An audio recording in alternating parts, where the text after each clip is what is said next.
Go ahead. I never want to be. All right, we recording. It's us though. It's okay. I know it's us, but I still want to be respectful, though. I know, I appreciate it, but I mean, if I roll in, this is good stuff. You're just missing some of the good stuff. She gets us so good. That's the deal. All right, I'm almost done here. It takes a little while to set up these screens, so I just need just a second there because sometimes. Talk amongst yourselves, everybody. But yes, Yvette, how's hubby? He's good. He actually just made me breakfast. I just had my delicious. Man, look at him how he makes us all look bad. Like, listen, y'all better get you a Tony. Y'all better get you a Tony. Yo, is he totally healed from last year's debacle with the Knicks? I know. If he wasn't in his pajamas, I'd bring him in here to sing the Tale of Woe himself. Yeah, he love the Knicks. He gonna love the Knicks to the day he die. He in there. He like, let's go. I feel like that's dedication. That's dedication and real love. You know, you got a man that's into commitment, good or bad. Long suffering. Hang in there. Long suffering. Long. And the suffering shall continue. Well, now wait a minute. We had a nice good run the last couple of months just before. Okay, you know, before that. Before you lost? Yeah, that's not. I don't understand. As an ex-Knicks fan, Carrie, you should know.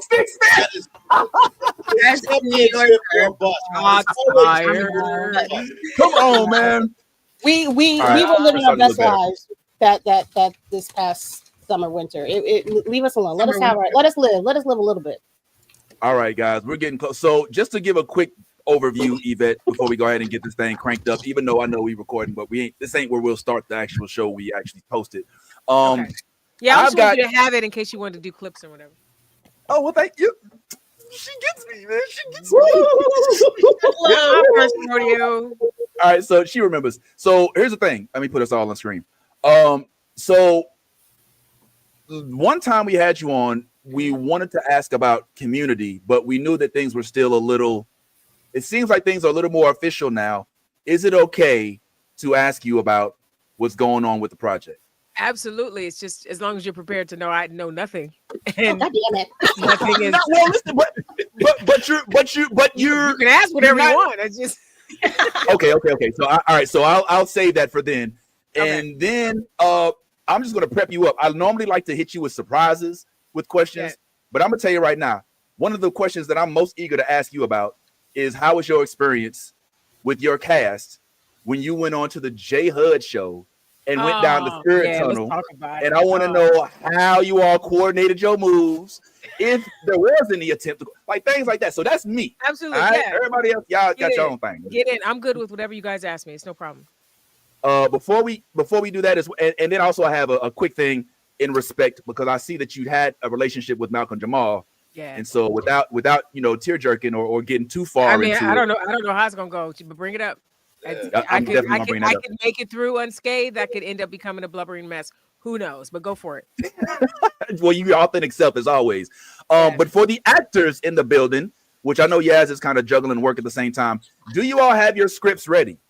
I do have a question about one of the pages. It looks like it's a double. The Luke. Oh yeah, it's twice. We should only do it once. We should only do it is? Yeah. It's on there twice. Unless there's supposed to be another scene. Can you guys hear me okay? Yeah. Okay, yes, hear you perfectly. It's the Luke one. There should be one that starts. It says, "I'll never join you," and then the second one says, "He told me enough." Do we not have that one? No, one of them's missing. I don't know which one. No. It says, "I'll never join you." Then it goes to Vader. "If you only knew the power." Then it goes, "He told me enough." Then, "I'm your father." Shocked. Then, "No. Search your feelings." No. And then, "Luke, you can destroy the Emperor." That's one of them. Oh, and the other one. The other one just says, "He told me enough." I'm your father. Shocked. No. It's just like Luke. It's like a repeat. Yeah. Oh, whoops. Yvette, do you check your Instagram? Can I send this to you on Instagram real quick? Because you also didn't tell me what roles I'm playing. Who am I in each of these? Yeah, that's what I was about to go over right now. So let me get these to you real quick before anything else. But I was thinking, Yaz, if you're available, perhaps you could be the role of the narrator which just tells us what the screens are, what the scenes are. So the part that has nothing. If you want to be 3PO, I'd love to be 3PO. You want? I want you to be. I want you to be no, Leia. I thought you were talking to me. I can be Leia. I thought you were talking to me. Talk amongst yourselves. No, you Leia. Kira, if you can be 3PO, I'll be Lando and Chewie. All right, I got a little Chewie swag. And I think that should do it. Let me get this to you real quick so we can hurry this up. Okay. All right, BM. Now, do you have the 3 for the other scene, the Leia and Lando scene? Do we have that one? Yeah, the only one that was weird was the Luke and Vader. Was the Luke one? Okay, all right. Send me all of it though. Send me all of it because then I can pull it up on my phone. Okay, so I have a question. Who's the narrator? I'll never join you. Oh shoot. Okay, I might have sent one too many. It should only be 2 pages. I think I sent 3 on accident. So it should just be the first 2, Yvette, that just went to your inbox and the Instagrams. And then I will send the other. This one is the Lando. Who fights? Sorry, BM. There it is. BM. That's the Lando. And I ain't gonna lie, we don't have to do the Walking Dead one because that one we didn't really get the script that well. But I thought that was one that you might be like, oh, that's good. But the script's not really that good. And for the rest of the group, so on that one, I would play Lando. For the Vader and Luke, if you wouldn't mind being Luke, and I could be Leia. Absolutely. All right, and then we'll just give it like that. I did have the Star Trek thing in there as well. All right, guys, I think that's enough prop. We good to go? Ty, I'm gonna go ahead and put you to the back. Well, who wants to tell you? Okay. I already told you. That's fine. All right, my man. Thanks, bro. We don't get Ty. See, Ty, don't worry. Ty gonna be here. All right. What the hell, man? Ty ain't going nowhere. They don't appreciate you like I'm smiling big right now. I'm smiling. He's cheesing right now. They don't appreciate you the way they should, man. You take me out too, Cynthia. I don't want you doing the script. I don't know why I gotta be like that.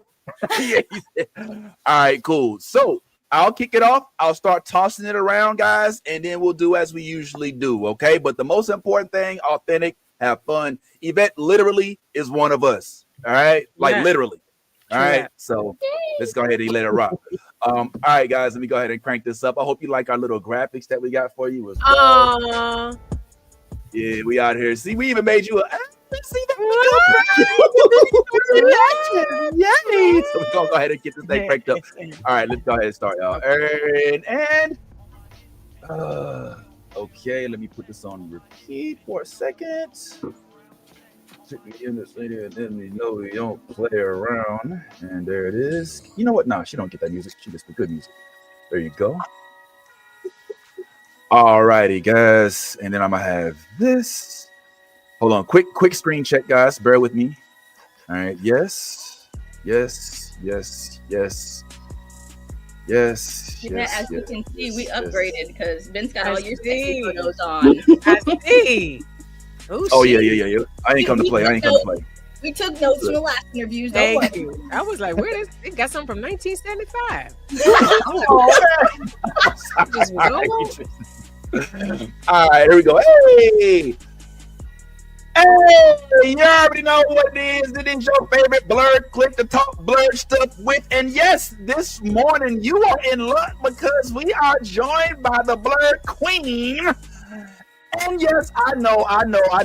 Some of y'all are like, yes, we love Yvette, but what about the fact that Peacemaker had its interview and they're coming back from the Nazi universe? We know. What about Gen V? They're doing something on Gen V. We know. We'll talk about it later. Well, what about the fact that there's not going to be a season 3? Well, what about the fact that there may be a Constantine 2? Well, what about the fact that it's New York Comic Con right now? We know, but guess what? Priorities, baby. We got Yvette Nicole in the house, so we're going to chat with her about everything that's going on. Now, she is a Star Wars fan as well, so perhaps we will talk about some of the Star Wars projects that are coming up and some of the folks that have been casted perhaps in some of these Star Wars joints. But we also just want to know legit what's going on with the newly wedded homie who is literally enjoying life, loving it, and showing us how to do it with class, with style, and not leaving yourself behind in the process. So, without further ado, everybody, I want y'all to go ahead and help us Welcome to the platform. You know what it is. You know what it is. Let's go ahead and let her introduce her own self. The New Blurred Order is one of my favorite places to visit. I hope you'll join us next time.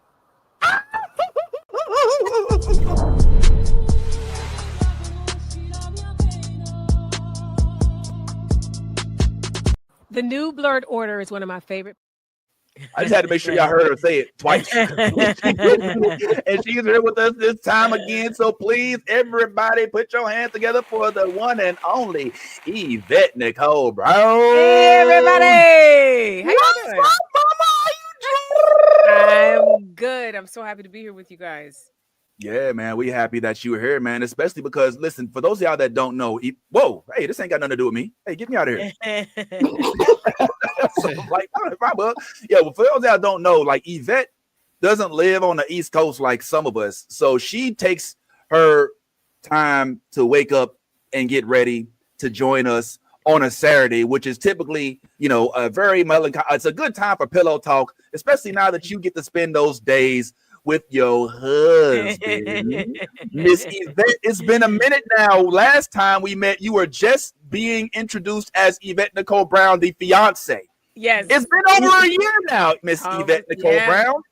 So, what is different about life as a married woman as opposed to life as a single woman? Granted, all the responsibilities you had with Pop and all of that.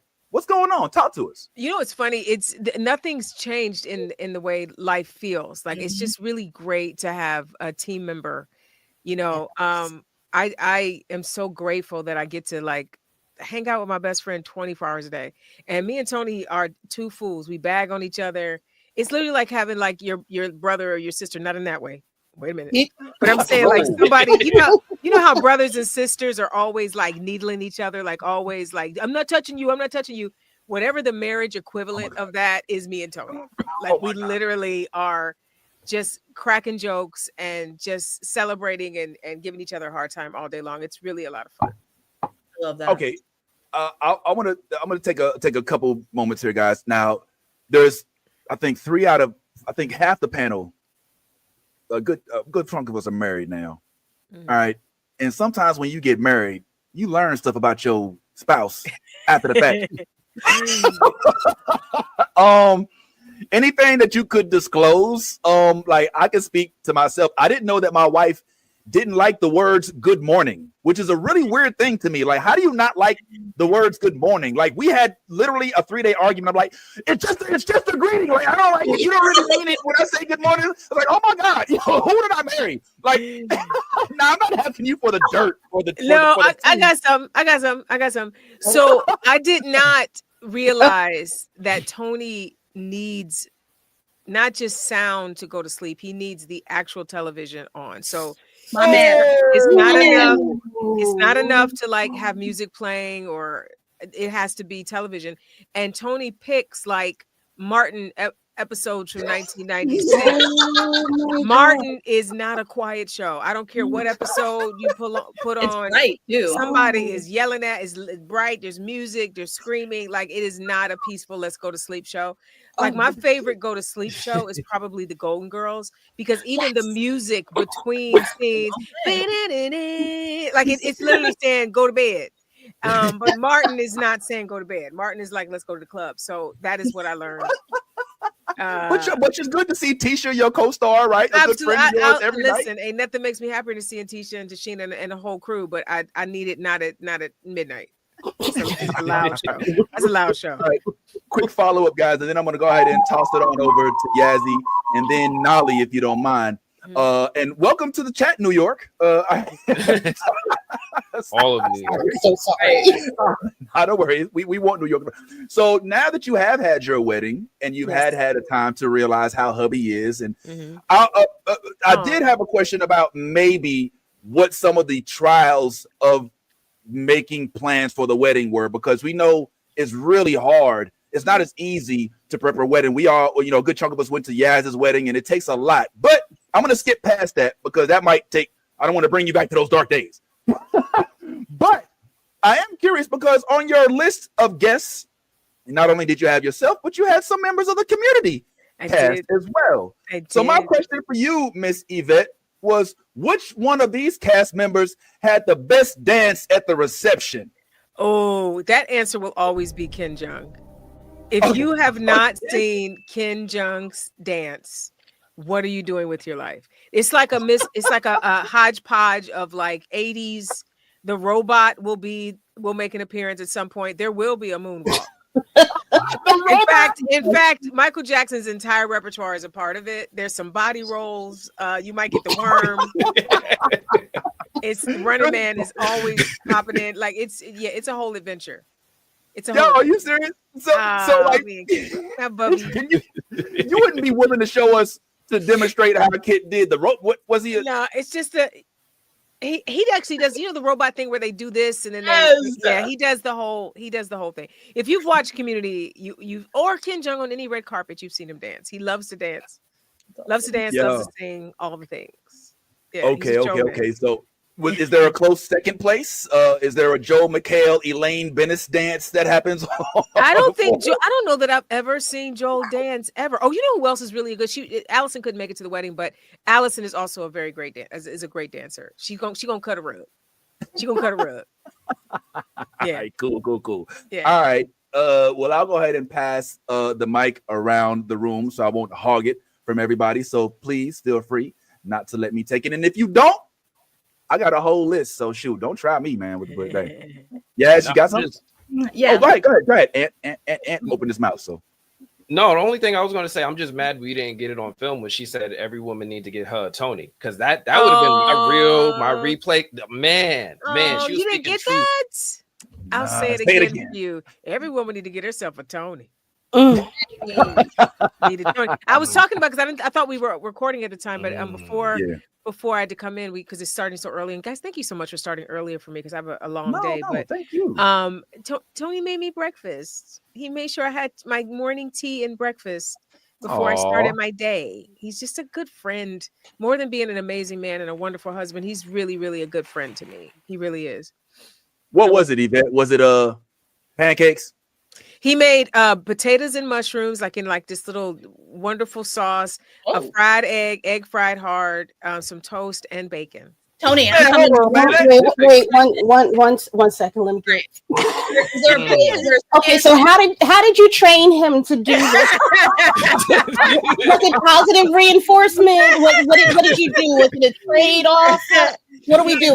What's so funny about this, and everyone's gonna hate me. Tony is just naturally, he loves to cook. He naturally just gravitates towards it. I think that he and his amazing sister Yolanda could have had, and maybe will one day have a restaurant. That's how good what they put together. He'll be like, I tried this sauce today. I did like he just loves it. So I didn't have to break his arm for him to do it. I'm sorry, everybody. Sauces are hard, by the way. Sauces are not. Say it. What? Yes. I was gonna say I have the same kind of husband, so I really understand. So hold on, can I just interject and say, like, yo, mushrooms and potato? That's like chef. Like she had. No. Like, I'm gonna make up and make you go real quick. Some waffles and eggs. No, like this is a chef. This is like a gourmet chef whipping out the pop. You know what I'm saying? Like, what's going on? And my palate is so unrefined. God bless him. Because you can spin anything towards me, and if it's meat and potatoes, I'm in. So Tony be like, what did you think of the sauce this time I used? And I was like, I don't know. It was delicious. It was savory. Like, I don't know what the different seasonings are and stuff. He'll put I just put a little thyme and now we have a garden. Because listen, first of all, let me just do a PSA. If y'all have everybody in America, if you have any space to grow something, right, you should be growing food right now. Yeah. What we are in right now in this country with food insecurity and what's happening with how much things are, please, y'all need to plant some tomatoes. There's a lot of things you can plant on a balcony. Some things you can grow on your kitchen windowsill. Start growing food. So let me say that's my disclaimer. So we started growing food. So we have tomatoes, we have zucchini, we have all kinds of peppers. We have kale, we have collards. Like we have all of that. So Tony just go and be like, I'm going to make a green salad with the arugula and it. So I never know what he's going to do. It's really great. We got to see this garden. Seriously. I think I posted some pictures online of it. I'm sure on my Oh, yeah? Instagram I have some pictures. Yeah, it's this great guy named Quentin. He has Quintessential Gardens, and he came and talked to us and helped us. And he's black. It's black business, so I was like, I want to support this brother. So he comes and helps us keep it together. Because if it was up to me with my brown thumb, nothing would be growing. So thank you, Quentin. We do have one of our panelists does grow stuff, but I don't know if it's food. We're gonna leave that alone. All right. Well, I'm gonna go ahead and keep it going. Ant, did you have a comment, or did anybody else? I want to. Well, this is my first time getting to speak with you. Hi, so, I'm Ant. Nice to meet you. So Nice happy to to get a meet chance you. to speak with you. I was like a little surprised, like, man, that's a blurred. She's a blurred. Where you been? Where you been? So I was curious. I had like a little question. This is kind of test your blurredom. Do you have any of your childhood nerd treasures today? Oh God. Okay. I do not have this, but this is one of my greatest losses. I'm old enough to have gone to the original A New Hope, and me and my brother went. Our mom took us to see it in the theaters, and I had a R2D2, original R2D2 toy where you could twist his head. I still remember the click, click, click, click when you would twist his head. None of us back then knew what Star Wars was going to become. So of course, as we got older, our mom just, your mom grabs your toys and throws them away or donates them or whatever. And so I still weep for that. But I will say this is my definition of what a blurred is a little wider, because I've always thought that a nerd is just someone that really loves things a lot. So you can be nerdy about politics. You can be nerdy about brands of water, right? We choose as blurs, for the most part, we lean towards genre and sci-fi and all of that, but you can be nerdy about anything. So for me, when I was a kid, a poor kid, I loved Barbie, and I was really, really in love with the idea of the Barbie dream house, but there wasn't no Barbie dream house money. You got some Barbie dream house money?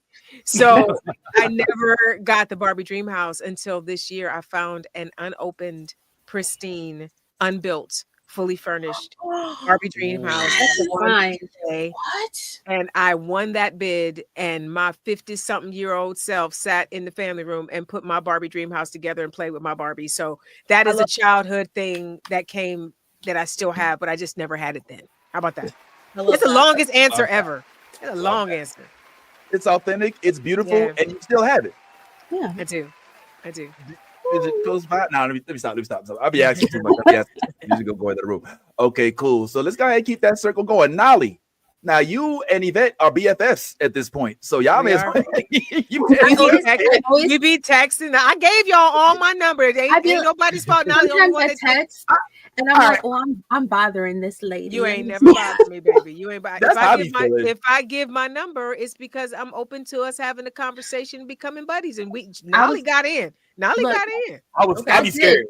Yes, I was scared the other day. Because you can text me anytime. My husband was like, "It's too millennial to name our son after a Star Wars character because I'm expecting." And I said, "No, it's not. No, it's not." Who you thinking? Did you pick? What name are you thinking? Cassian. Yes. Do it. Why would you not? I mean, it's Earl. Why would you not? Why are you giving him no options? He had Luke on his list because of Gilmore Girls, and I was like, nobody's gonna think Gilmore Girls. Everyone's gonna say Star Wars. They're gonna say Star Wars. So you might as well just lean in. That's what I'm saying. Lean into it. What's gonna be his full name then, Nolly? If it's we're torn. Like our top names are Theodore, Rowan, and then we have like other names. I like Rowan too. But like I do too. Rowan. Cassie is also a great middle. It's also a great middle name. That's what I was thinking. To do it as a middle name. Cassie sounds cool though. You know what I'm saying? Like It was. Yes, Vince. Yes. How about Chewie? Chewbacca? Go away. You were the only one in class. Come on now, look, ain't gonna be no problems with him having to share the name. You know what? It would fit because we did the ultrasound and the lady was like, "Wow, he's got long legs," and I said, "Man, my husband is 6'7", so I'm prepared for whatever gangly tall little monster is gonna come out because he's probably gonna be Chewy for Halloween one year. Who knows? At the rate that he's gonna grow." Hilarious. My real question. Yes. is that you've played so many roles, but which role has really taught you about yourself? Ooh, that's a good question. Ooh, taught me about myself. I mean, the toughest shooting experience, and we've talked about this forever, was Community. Like, thank God the people we worked with, we all loved each other, and it was such a lovely environment of people to be in, but the work of it was grueling. But it taught me what I can endure. It taught me how little sleep I actually need. It taught me that I have great muscle memory for learning lines that I just got and need to perform in a second, So it taught me how to be a professional actor. So best testing ground for that was that show. And then, I walk away with all those wonderful friends. So it was worth it. But yeah, the Community taught me the most about myself. Nolly, do you mind if I jump in? No, get in. So this actually leads me into a follow-up question regarding Community. Community is you talked about Daughter, about your role on Community. It's like one of our favorite shows to watch as a binge. I was telling Ty before this, and we'll bring him in a moment. That I mean, I don't know why they got Ty. Nobody puts Baby in the corner. Why is Ty? All right, fine. It's just too many people. It's not too many people. It's wonderful. Don't do that. Don't do my boy like that. Fine, gosh. Now it's gonna be weird to edit. But anyway, so here's the thing. I was telling Ty, like, yo, you should really, really, really check out Community at length. Now he's seen it, but maybe hasn't seen each episode like I have, right? And one of the things about Community is that they have different universes. They do like alternative, you know what I'm saying? Like they have this whole big thing. But it was a sad thing to watch it end because we wanted to see it go on, even though we know there was some turmoil on set. We ain't gonna get into all that. But what we do know, there was. Okay, good. I mean, what? I mean, I don't know. Was it? I mean, did you tell me? Was it? I mean, everybody's had lots of thoughts about what happened. Only those of us that were there know. All I know is that most of the people I worked with were amazing. What? I couldn't help but notice you said most. There's only one. And I don't speak the name. I don't speak the name, but it's and I don't want to talk about it. But except for that one, we had us a good time. So yeah, there was no turmoil because one monkey don't stop no show. Hey, oh my God. That's my grandmama's singing. I know. I'm old. Girl, I'm so old. No, you're not. No. And also, one bad apple don't spoil the bunch. You can say it that way too. But I think the person I'm talking about would have liked the monkey reference. So come on with it. Audible gas. Audible gas. All right. Hold on. I ain't done. It's the world we live in, y'all. Y'all know what they think of. Ain't never threw her rock and hit her hand. I'll tell you that much. As if they're trying to produce at the same time. So my follow-up question is: we've heard that Community is now finally hoping to perhaps put together a movie. Yes. All right. And this movie should include some of the core cast, some members, maybe not. And it's not even all of them are the ones we're talking about. Some, like this, like Donna may not be there. Who knows? But it's official now. Am I correct? Yeah. Everybody that's alive in the Community universe will be there. So every series regular, that's still live in Greendale is going to be in the movie. So there's no holdouts. Everybody's coming back. I don't know that I'm breaking news. We all said we were on board. Everybody's been on board. I honestly was a little up in the air about Donald. No, Donald's been on board. Donald's been on board. He better show up. What you mean? Yeah, Donald was confirmed before me. Oh, okay. I'm the last one that was confirmed. Yeah, Donald's been up in there. He's been up in there. So I mean, as you prepare yourself to enter the world of this project again, what do you look the most forward to with regard to you guys' reunion? I mean, just being together. Like there's a synergy that we have as a group. We all fall back into our roles. We got bits. We had bits that are 15 years old now. So everybody's just silly and fun. And it's just, again, we still have our group chat. So our friendship and the way we interact with each other never ended. It just went to the group chat. I saw Donald recently. I saw Ken recently. I saw Allison recently. Like I saw Danny. We just run into each other all the time, everywhere in the business anyway. And then we have side missions. We'll meet each other for coffee, or we'll, I gave Ken an award recently. It was like planes, trains, and automobiles to get to Catalina to bless him with the King of Comedy Award at the Catalina Film Festival. But we're friends. We show up for each other. We love each other. That's awesome. That's so cool. It's so strange because we watch you on screen and sometimes you can't tell the authenticity of the relationships, obviously, because of the script writing. Yeah. So to hear that you guys are not only still cool and that they're coming to the wedding and that you just see each other like, what's up? We love it. We love it. Yeah. Another one of our panelists has a question, if you don't mind, real quick. What's up, Lady Mandalore? Hi, Miss Nicole. Hi, Miss Yvette. How are you doing? Hi, baby. I'm good. Oh, that's not her. This is her. Oh. Okay, first of all, I just want to let you know that you are my almost sort of kind of mother, because my mother's name is Yvette Harriet Brown. Oh my God, that's almost exactly the same name. Okay, almost. Just that one letter across should have been crooked. Anyway, I wanted to know, you are an avid Star Wars fan like me, I do believe. What is your ideal girl? You weren't ready. I guess. Listen, don't start. They know how I get. I will fill this room with Lego. Don't play.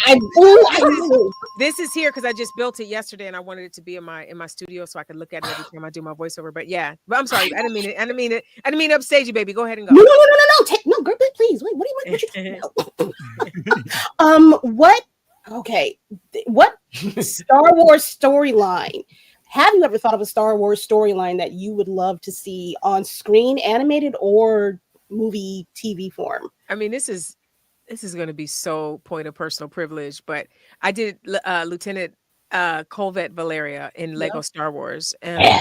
So and we finally found out where she fits in. She's, I'm in like the first I'm in the when everybody was still young realm of it. So I would love like a flashback movie where she's, fighting the good fight and getting to say let the force be with you and all of those things. Like I would love a Colvette Valeria arc of some kind. I feel like they have space for it. I think they do. There's definitely room in the canon for it, so I would love that.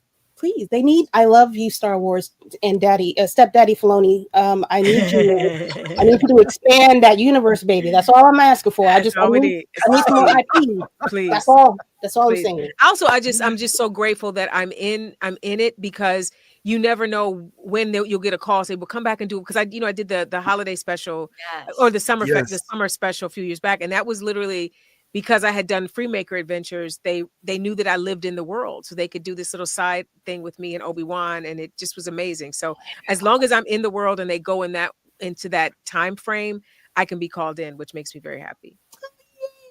Yeah, that makes us happy too. She's literally a part of the Star Wars universe, whether they like it or not. It's too late. Like she's canon. I'm in it. And can I make this public service announcement to Star Wars Celebration? If you ever, I'm saying it's not you, Yvette. All right, so you could. If you ever in your life decide to have a host that ain't Yvette Nicole Brown, you gonna hear from us, boo. I'm just letting y'all know. Keep the consistency. How about continuity? Hallelujah. Ain't nobody else gonna represent better than our blurred queen. All right, I said that. That's our regularly scheduled program. I would like to say send your letters to Vince, because there have been other hosts that have been amazing.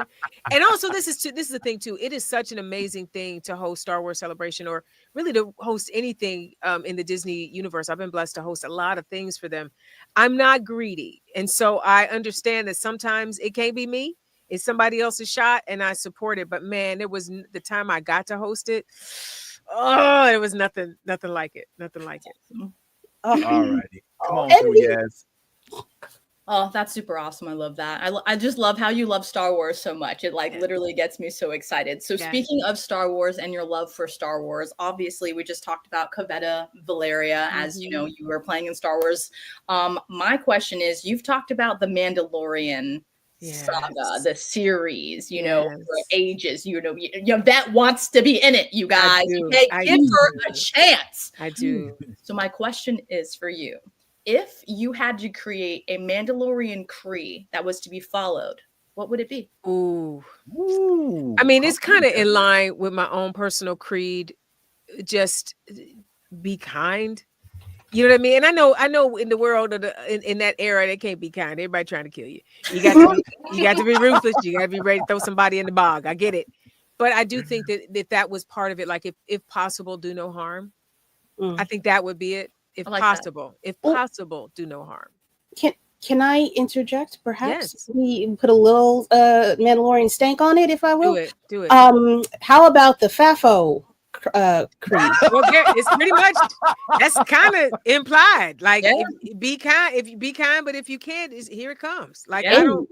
Sorry, you don't want to be kind. And we got a little find out coming your way. I don't know what else. We all nobody wants to fight, but we here for it. I don't want to have to kill you, but if I gotta kill you, it'll be quick. It'll be quick. I'm efficient. And don't start no beater. Ain't nobody called you come over here with that mess. I know that's right. All right, cool. Well, the homie Ty also has something that he wanted to ask you. So, yeah, let me see if I can get Ty up here so he can ask this. She won't be next to Ty. Give me off of you. No, it's okay. All right, man. You know what I'm saying? I'm trying to make it work. All right, Ty, come on through. What's the question, homeboy? You're muted. Unmute. Ty, unmute, bro. Yeah, I know. I'm not prepared. Never prepared. Yo, Yvette, I want to change the geography for a minute. Okay. Let's talk Black excellence, right? Ooh, okay. One of the shows that doesn't get enough recognition that you are solely a part of is The Family Business in New Orleans. Thank you. And that show is extremely good. For those who have seen it, they know. And for those who don't, get on board. Get on board. What is it like to work with such a extraordinary cast? Because the list of names on that show is crazy. Yeah. And I would love to hear some of like just anything you got to tell me about the cast, specifically one individual who's turned rapper / actor and has done it kind of seamlessly and know exactly what I'm talking about, but David Banner. Family Business New Orleans is not a sequel, spinoffs. That's the word I'm looking for. A spinoff of Family Business. Carl Weber's amazing series. Tridestined is the studio that produces it with Carl for BET, and Tridestined is who I did my film Always a Bridesmaid with. I'm been friends with Indy over there since we were in high school, and Trey is their amazing director, and there's wonderful other directors, Veronica, and producers. It's all a family. You want to talk about a family business? Tridestined is a family business. And so when they reached out to me, they were like, actually, no, what's so funny? I heard that Leela, the amazing Leela Rashawn, and Brandon T. Jackson were doing the show and that there was going to be a spinoff. I reached out to my friends and said, do you have anything in a fluffy Cleveland size, fluffy girl Cleveland size? And they were like, well, we do have someone that you could play. And that's how I got to play Cousin Monique. And I'm the Cleveland arm of this family. She's not a Duncan. She's from Leela Rashawn's side of the family, but there's a lot of, mayhem and ballyhoo, and the fabulous David Banner plays the big bad in the show. And he is menacing and sexy for the ladies. And, he's a really good actor. He's a really, really good actor. Everyone on that show is really, Pooch Hall is doing it. And my baby Tony has a role. He plays a deputy on there, a recurring role on there. So it truly is a labor of love amongst all of us. Well, I mean, that's something to speak on right there. I mean, how's that working with hubby on set? I mean, it was so great. I think this is the third time we worked together. We actually he and I both did a Lifetime movie, the very first Lifetime movie either one of us has ever done. I got an offer to be in it. And I said, is there anything else who else are you casting? And they listed all the people. And I said, well, who's playing my husband? And they were like, oh, we're going to get we're going to audition people. I was like, can Tony audition? Tony auditioned and booked the job. Tony sent in his own self-tape and booked the doggone job. So I got to kiss my own husband in the film. And he's got a really good arc in the movie. It's going to help. It's going to help a lot of couples and help a lot of men, the storyline. So, and that's Man Enough with Tony Braxton. That's coming out November 22nd. Shut up. On Lifetime, yeah. I'm sorry. And it's if I'm not mistaken, it's based on the song. Yes, Right? Tony has this great Yes. deal with Lifetime where she's going to do movies based on her songs. So Man Enough is the very first one, and so the story, all the different stories. It's Tony Braxton, Essence Atkins, and me. We're the three stars, and well, Tony's the star. Let me be women. Tony's the star. Me and Essence are happy to be there supporting her. And then Thomas Cadreau, who's a great. If you guys watch the Little Christmas and all of those movies on Lifetime, he stars in those with Kelly Rowland. And Brescia, so he's playing the male lead in the film, but it's going to be really, really good. I mean, really, it's really funny. It's heartwarming. It's musical. It's all the things. What is going on here? We're having a. I just noticed something. Hold on one second. Let Side me, conversation. yeah. There's a bunch of side No, conversations we gotta get amongst yourselves. Hi, Is that Mama? that's my mom. Yeah. Yvette, that's Yvette Brown. Come this way. Come this way. Hi, Yvette Brown. Hi, Yvette Green. Brown Coleman. Brown. Nobody ever That's gets us awesome. confused with each other, right? They have to. We both Yvette Brown. They would have I to. know. It's- I know. Yes, nice to Hello, everyone. It's nice to meet you. I'm not really supposed to be here, but thank you all for being so kind. Thanks for popping in. You heard all this. You little done brought your giggling? mama into the bookstore with you. She's in the back in the stack sometimes. She got to code everything. It's good to meet you, Mrs. Nice to meet Lady you. Mandalore. Thank you so much. And yeah, we're gonna have to make sure that you and Yvette Nicole Brown, your doppelganger, y'all can stay in touch here. Absolutely. Absolutely. Thank you all. Have a good day. You too, Mama. Thank you so much for being here. Listen, let's go ahead and keep this thing going. I'm gonna keep it real. I have another question. It's a bit of a follow-up to the last question that we had, which was about you working with the family business cast, right? You know what? Wait, for Vince Ford, I didn't answer the question. He asked what it's like to work with Tony, and I don't know how I got all the way down a rabbit hole. It's lovely to work with someone that knows you so well, and especially I'm like Prudy McPrude. I don't want to kiss nobody but Tony. So if I got to Oh, no, play that's right. somebody's wife on television or in a film, I would rather it be Tony. So I was really happy that it went the way it did because I wouldn't want to kiss anybody else. So it was really wonderful to work with him, and he's a good actor. You guys will see he's a really good actor. Would you have opposed if they wanted him to kiss somebody else? Absolutely no way. Absolutely not. But you know what though, I am aware acting. that That's the word of since acting. You know, that's both actors, it's gonna happen. I just don't. I've never enjoyed it. I don't like kissing. I'm kind of a germaphobe too, so it's like, you got. I mean, like gingivitis is contagious. Have you flossed? Did you floss today? You got any bad teeth? You got any bad teeth? well, Like that's what I'm thinking. So I'm not really in. I won't be in the moment anyway. And I don't I take a got lot of you. I don't take a lot of sexy roles, so I don't have to do a lot of kissing and stuff anymore. Oh well, hey, you know, you're just naturally that way. But in addition to having that time on set with the cast, after you film these things, then you got to go through promo. You got to go sit and talk. Sometimes it's cool. Sometimes you get to be with cool folks like us. Sometimes you get to be with cool folks like Jennifer Hudson as well, because I thought that she's like literally one of my favorites. Now I really need to know this from you. This is literally why I could not wait to get you back on the show, Miss Yvette Nicole Brown.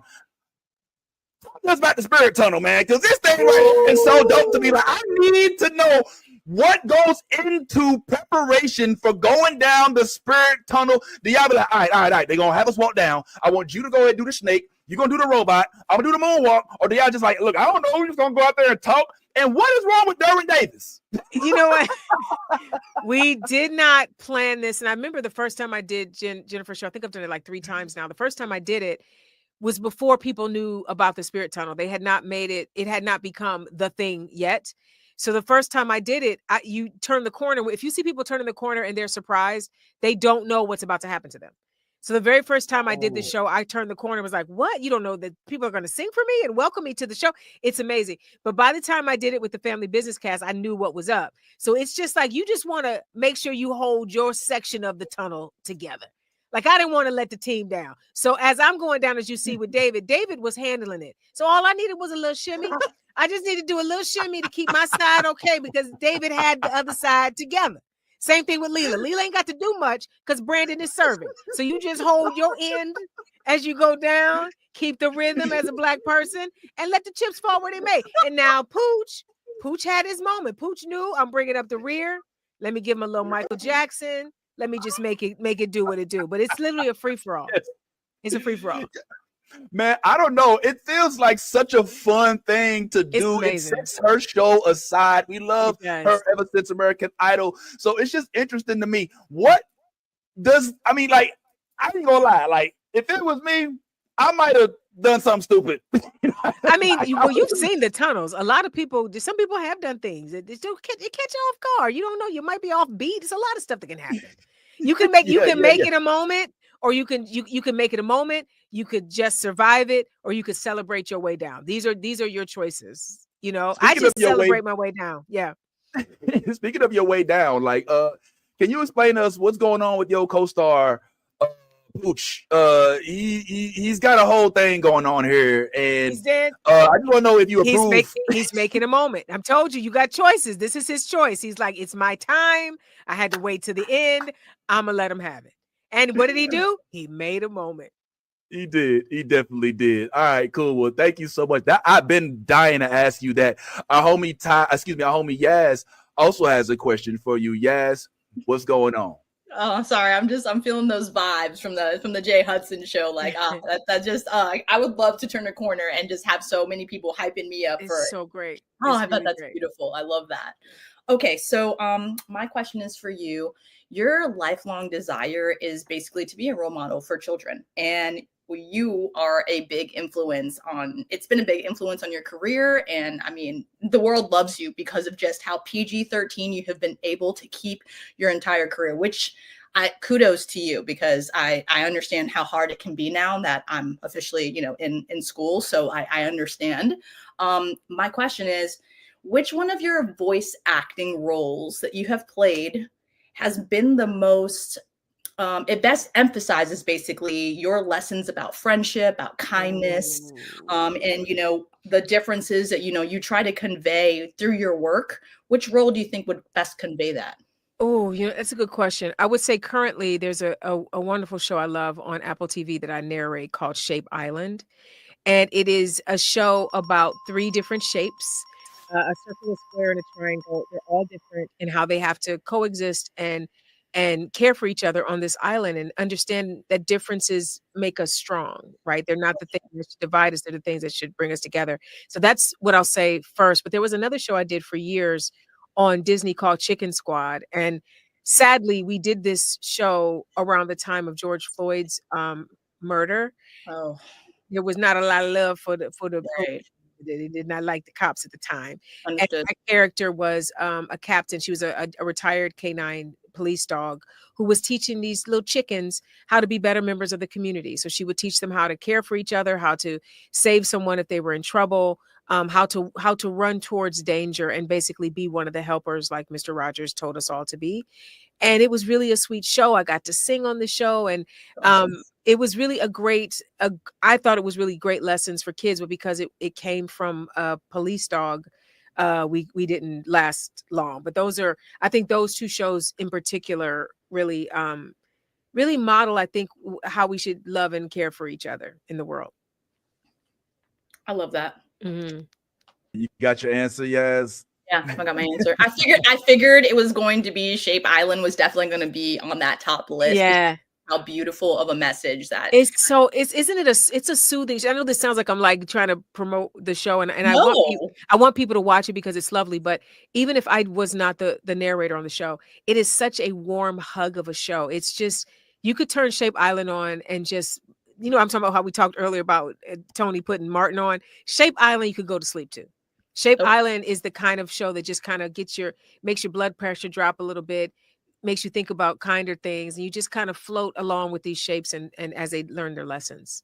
But which is crazy, because if you look at, what I'm saying, if you're looking, just looking and you see the title and you see the picture of it, you wouldn't think that you were going to get this much from this show. So it's so significant. So I figured that was going to be on. Thank you for that. For kids and adults. I want the adults, so you can turn it on for your kids, but there's still lessons for us in Shape Island as well.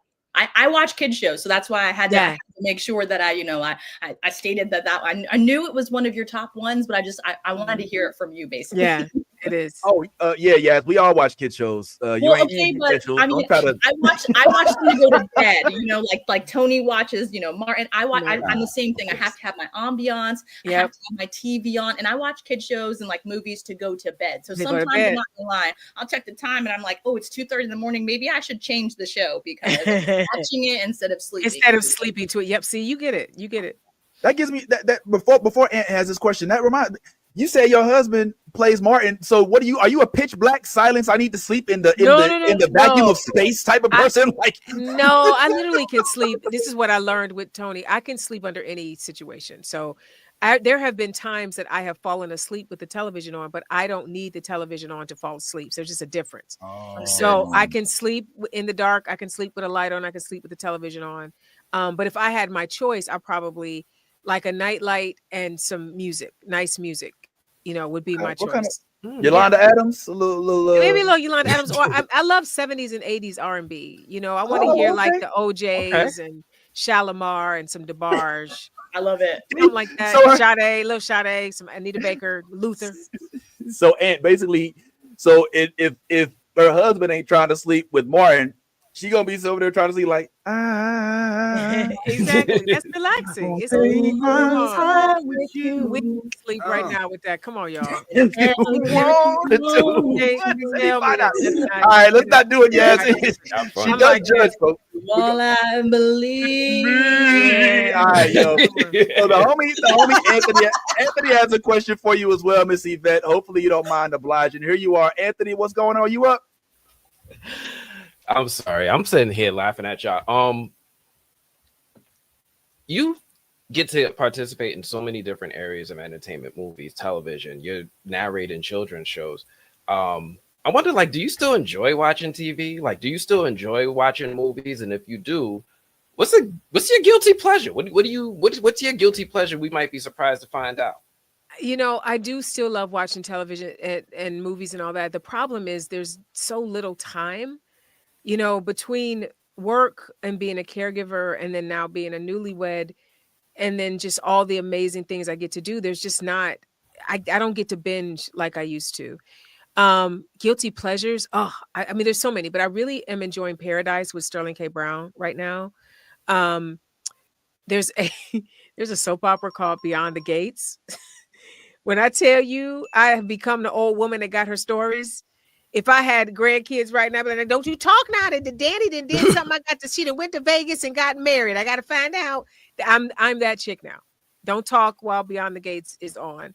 So those are two right now that I'm loving. I'm trying to, when someone asks you that question, you start going through your Netflix queue. Like, what did I just finish? The Gilded Age had me in a chokehold. I was a late riser, a late adopter. I missed it. I just missed it. So I ended up binging 2 seasons to get to the finale of this year, and it was a delicious ride. And then Carol and Daryl are back. Yeah. Carol and Daryl, the show is back. I haven't started that yet. I want to let a couple of episodes back up before I jump in. So that's what I'm currently watching or looking forward to watching. That's excellent. Now in the world of Star Wars, we know your love for The Mandalorian, but the most recent shows, can you give us a little bit of insight if you had a chance to catch these and what your thoughts were on them? Yeah, Andor is breaking my heart right now because it's so close to what we're living through right now. So it's very hard for me that's not entertainment watching for me anymore.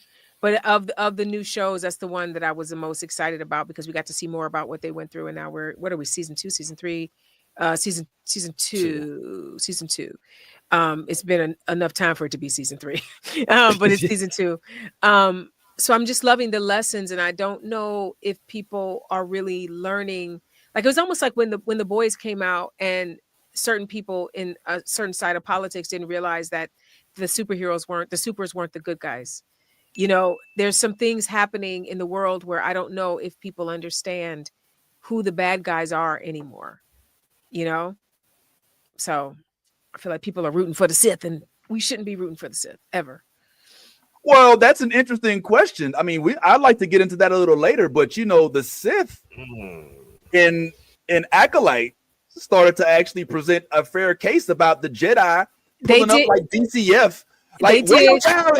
They did. Now that's true. And I wish the Acolyte would have gotten another season. I think Mandela was great in that. I think we were just starting to see something that maybe could have made someone like me, because I'm like Jedi for life. Like even when I went to do my make my lightsaber, like, you know, why would I do anything but a Jedi color? Like, I don't, people that gravitate towards the dark side, I don't understand. Like I had a friend, a lot of people buy me Legos because they know I love Lego.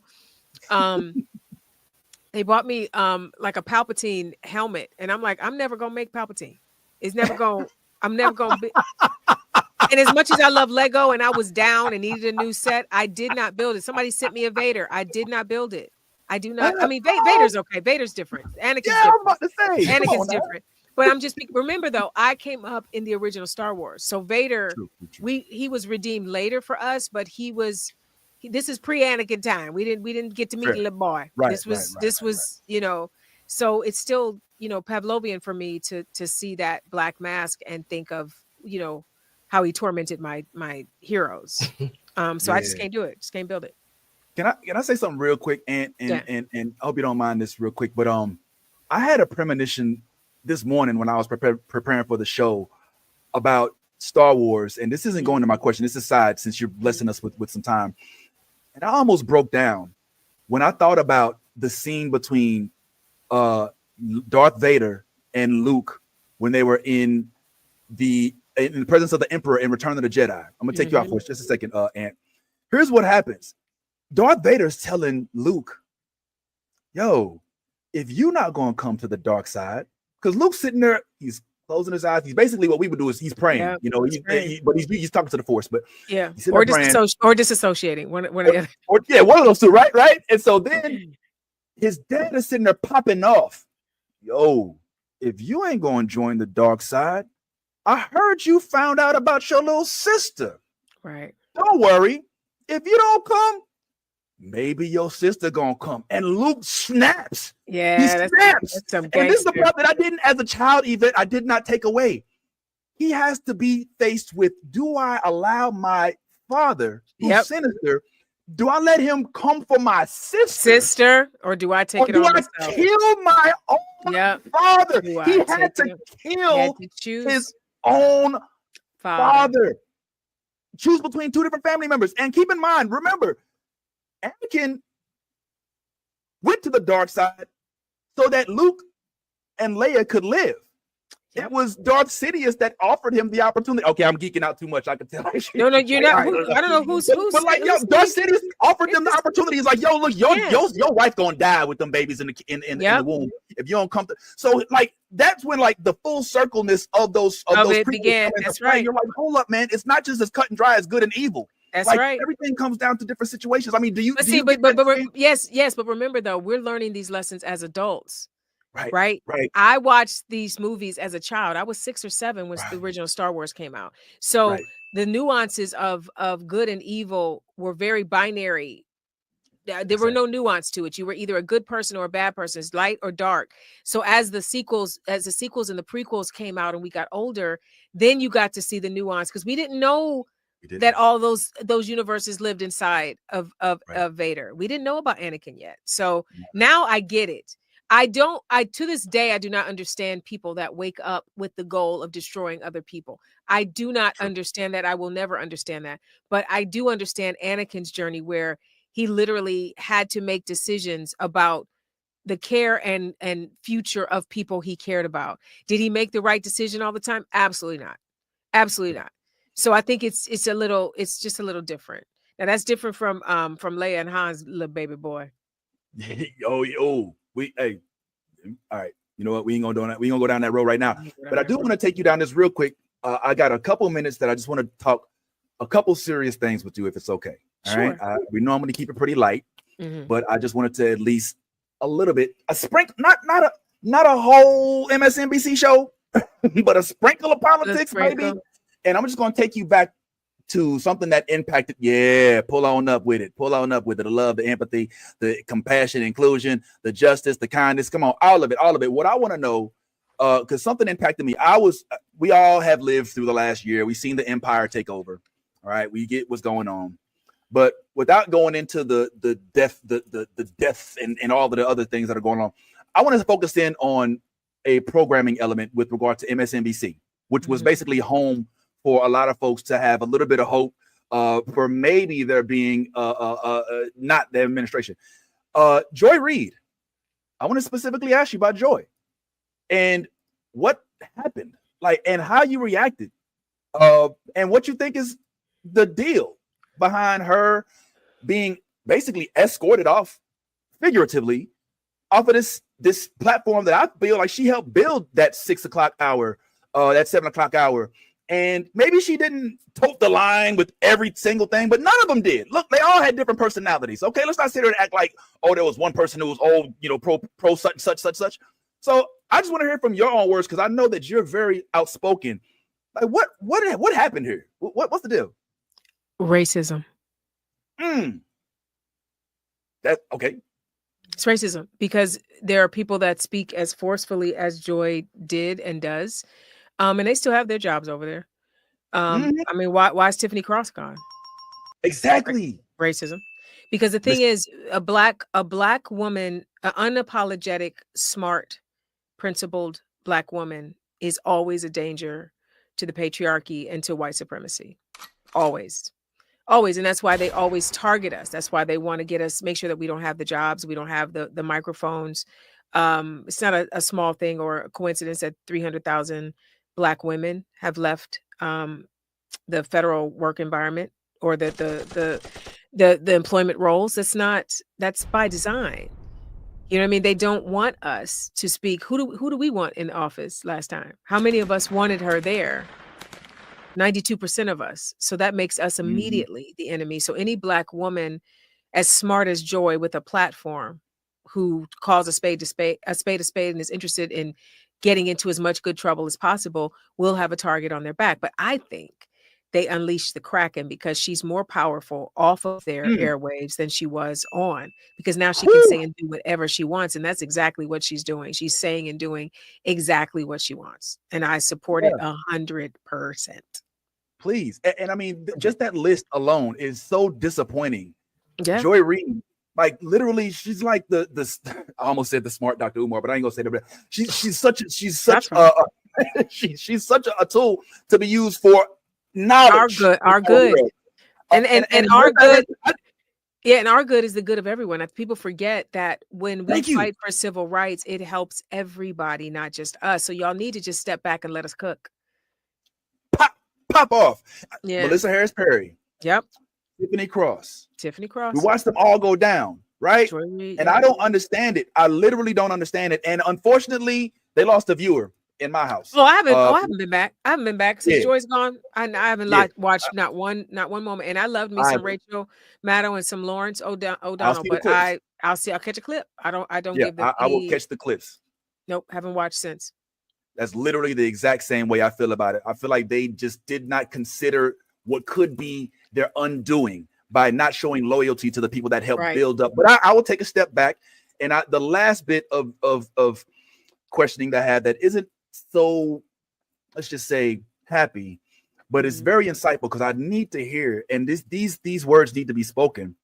A good friend of ours, and I say ours, even though he's not mine, but a friend of, I think, most the Black community, did lose, unfortunately, his life this year. Yeah. And I understand you had a relationship with Malcolm Jamal Warner.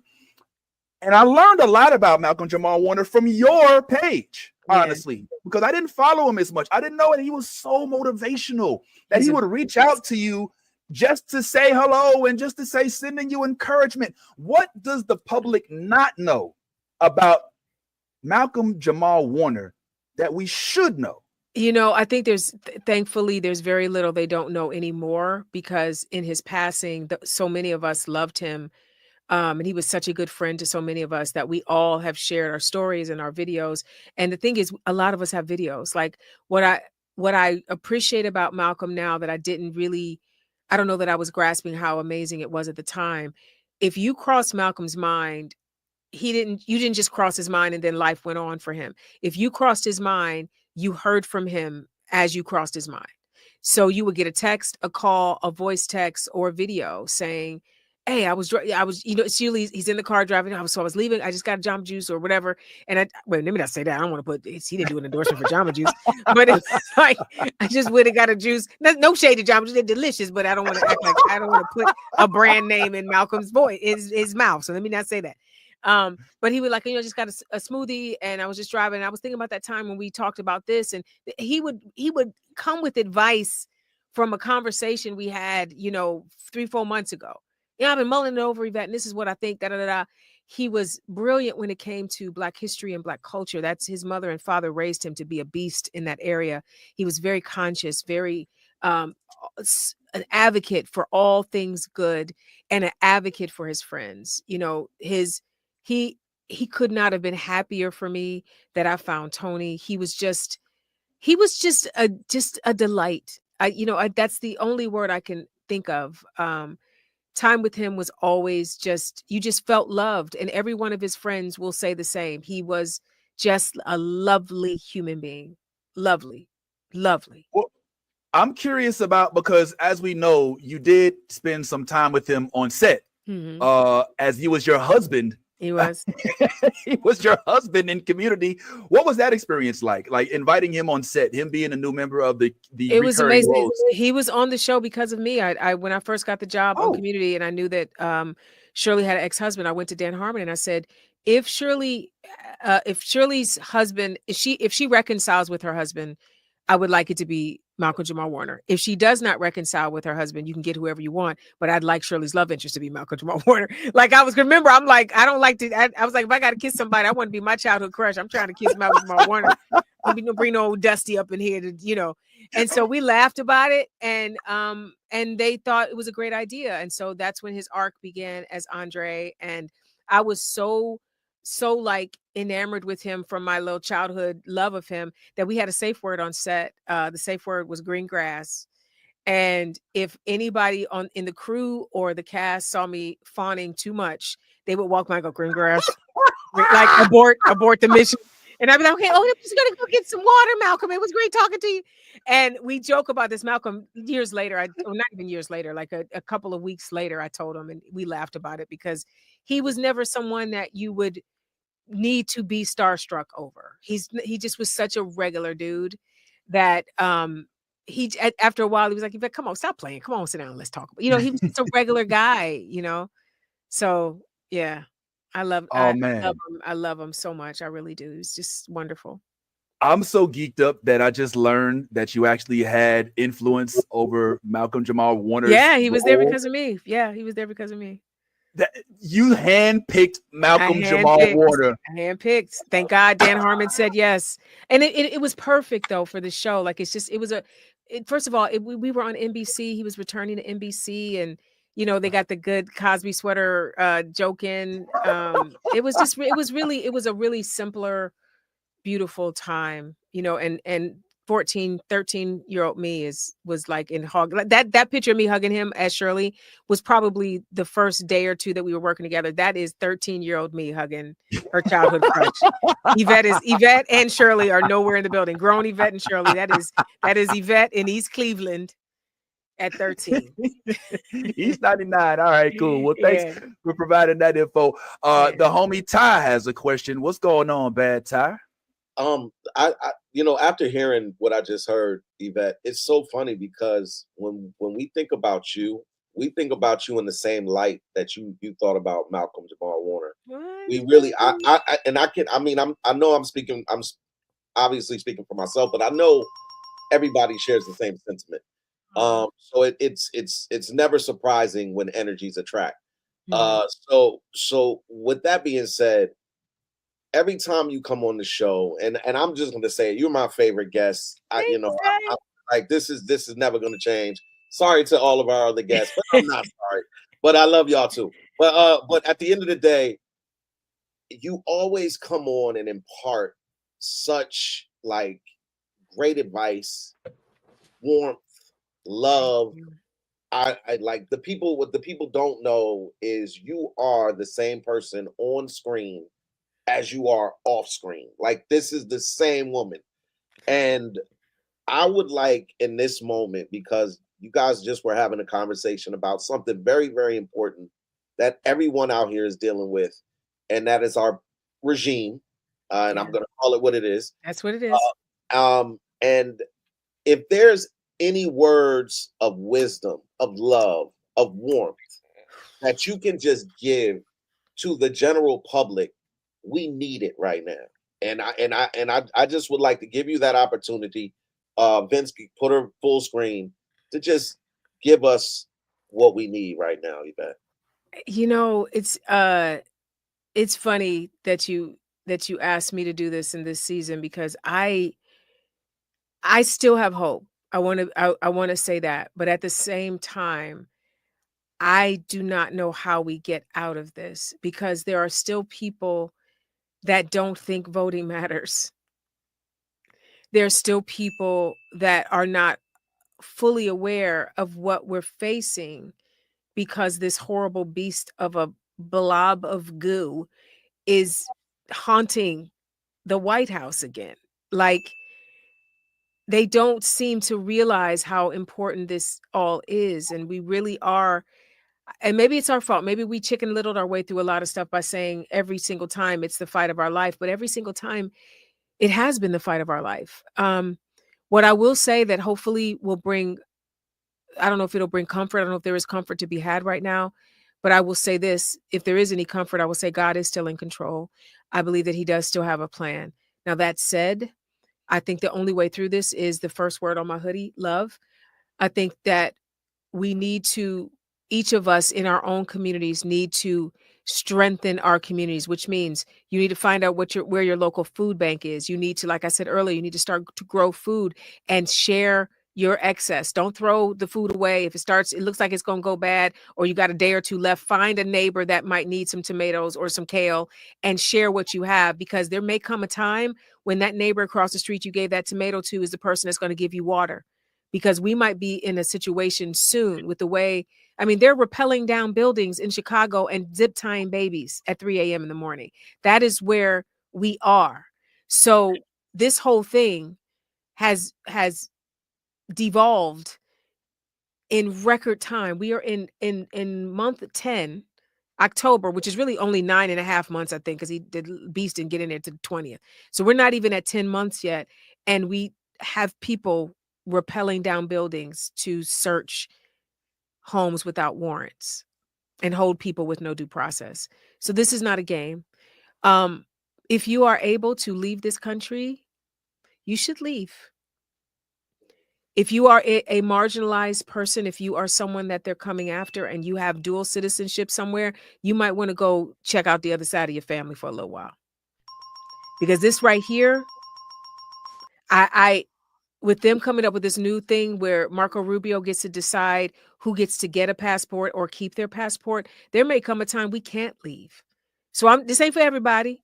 And I don't think everybody should leave. Some of us got to stay and fight. But I'm saying, if you know the fight ain't in you and you got dual citizenship somewhere and you are a marginalized person, or you got health issues and you're going to need some health care, you might want to figure out how you can get up out of here right now. You can always come back.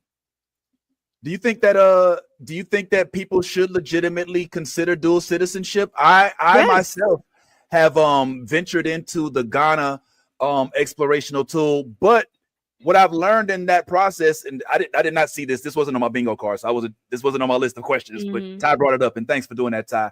But I've learned as I start to search for other potential habitats that the world is crazy. Like, there's no there's no perfect answer. Like, the world is Ghana, and I'm like, oh shoot, Ghana doesn't allow certain types of orientations over here. So even though I'm around my people, I'm like, well, dang, like I lose. It's like there's always a take or choose. There is. And that's why I'm saying, though, leaving may not be the way out. That may not be the right decision for everybody, because truly some of us do have to stay and fight back against this. Otherwise, we're just relinquishing our birthright, especially, African Americans that are those of us that are descendants of slavery. Our blood is in this soil. Right. I don't know. I don't have dual citizenship because I don't know where I came from. I can't pinpoint that my grandmother or my great grandmother is from this place. I am a generations long descendant of slavery. Generations long. Like I got to go back to great to find where I really came from, to be able to try to find some dual citizenship. And by then it's too far deep. You can't do it. So people like me, I can't use that as a way out. So I'm going to stay. And I got John Lewis in me, man. I'm so John Lewis-y. I'm Elijah Cummings-y. I'm Maxine Waters-ish. Like I'm Jasmine Crockett-y. I'm gonna stay and keep a boot on their neck as long as I can. If they got to drag me out and I end up in some gulag somewhere, I'm gonna be like, I did what I was supposed to do. Yeah. So, but those that can't get out, if it's unsafe for you to be here and you can't get out, you better get out. Because if you look at the history of Germany in like the late 30s going into the 40s, there was a very slim window, and the people that survived the Holocaust that are on this soil, they survived it because their great grandmother got out before they were unable to get out. Think about that. Because he was determined to take out every single Jewish person he had. So if we have the Jewish people here that are descendants from Germany, they got out before it happened. Are you leaving America, Yvette? My father's here and I care for him. My husband has amazing children that are here. I do not want to leave the place that my ancestors built. I do not. But that said, I'm a mouthy, educated Black woman. I'm like I'm at the top of whatever list they making of people that talk too much about evil. I'm on that list. So if it comes to having to leave, like we're looking at a Handmaid's Tale situation, which is what I think we are looking at. Yeah, I didn't live this long, and I'm Fran Hall's child. We gonna get on out. We'll get on out. But I'm a fight as long as I can. If I leave, it's because I realize I have to, not because I want to. All right. Okay, awesome. That's deep, insightful, and it's information we need to hear. Because one thing that I think that a lot of Black folks need to recognize is that despite the fact we did build this country, it does not make us old. Like we're not necessarily required to live in this country. Our contributions will always be here. But guess what? Whatever country we touch, we're gonna have contributions. So yeah, look throughout our history. We're all there. The homie Lady Mandalore. Thank you, Ty, for those great questions. Lady Mandalore has a question here as well. What's up, Lady Mandalore? Hi. I am trying to find hope in all of this, because I feel like that's the only ember that you have in these times. And the thing that I keep coming back upon is art. And for me, for the last, I want to say at least the last 5 years, maybe longer, I have felt like we have been in the midst of another Black Renaissance. Yeah. What are your thoughts about that? Where do you see help coming from within that Renaissance? Where do you see hope springing eternal? Whether it's the arts, where do you get your support from? It's for me right now. It's a great question. For me right now, it is the artist, the young artist. There's a singer named Kirby. On I don't know what her Instagram name is, her full name, but if you do, I think it's like Kirby Can Sing, but it's Kirby. And if you go to my page, I repost her music all the time. She is giving us visuals. There she is. She's giving us visuals and songs, and she's got that American flag behind her. She is literally letting people know exactly where she's coming from. She's coming for the fake Christians, all of it. And then also Aaliyah Sheffield. She's the girl that wrote the Earth is Ghetto song. She also is keeping a boot on this. And let me tell you something. Whereas Kirby is giving like a full visual album or with every song, Aaliyah is like, you gonna get me on this piano in my home. Just I can feel like Aaliyah's getting like an immediate download. Whenever she posts something, it will be a song that I feel like the Lord just put in her heart. And she literally is calling out in the same way Kirby does everything that's going on. India Ari remains one of the people that I go to when I need to get my mind right.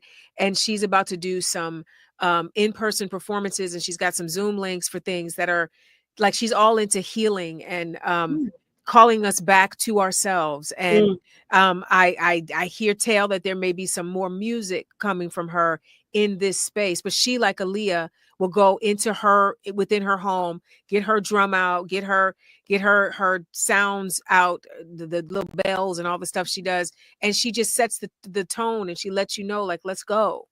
And she just had a milestone birthday. Happy birthday, India. So these are the women right now, and it's not just women, but these are the three that came to mind.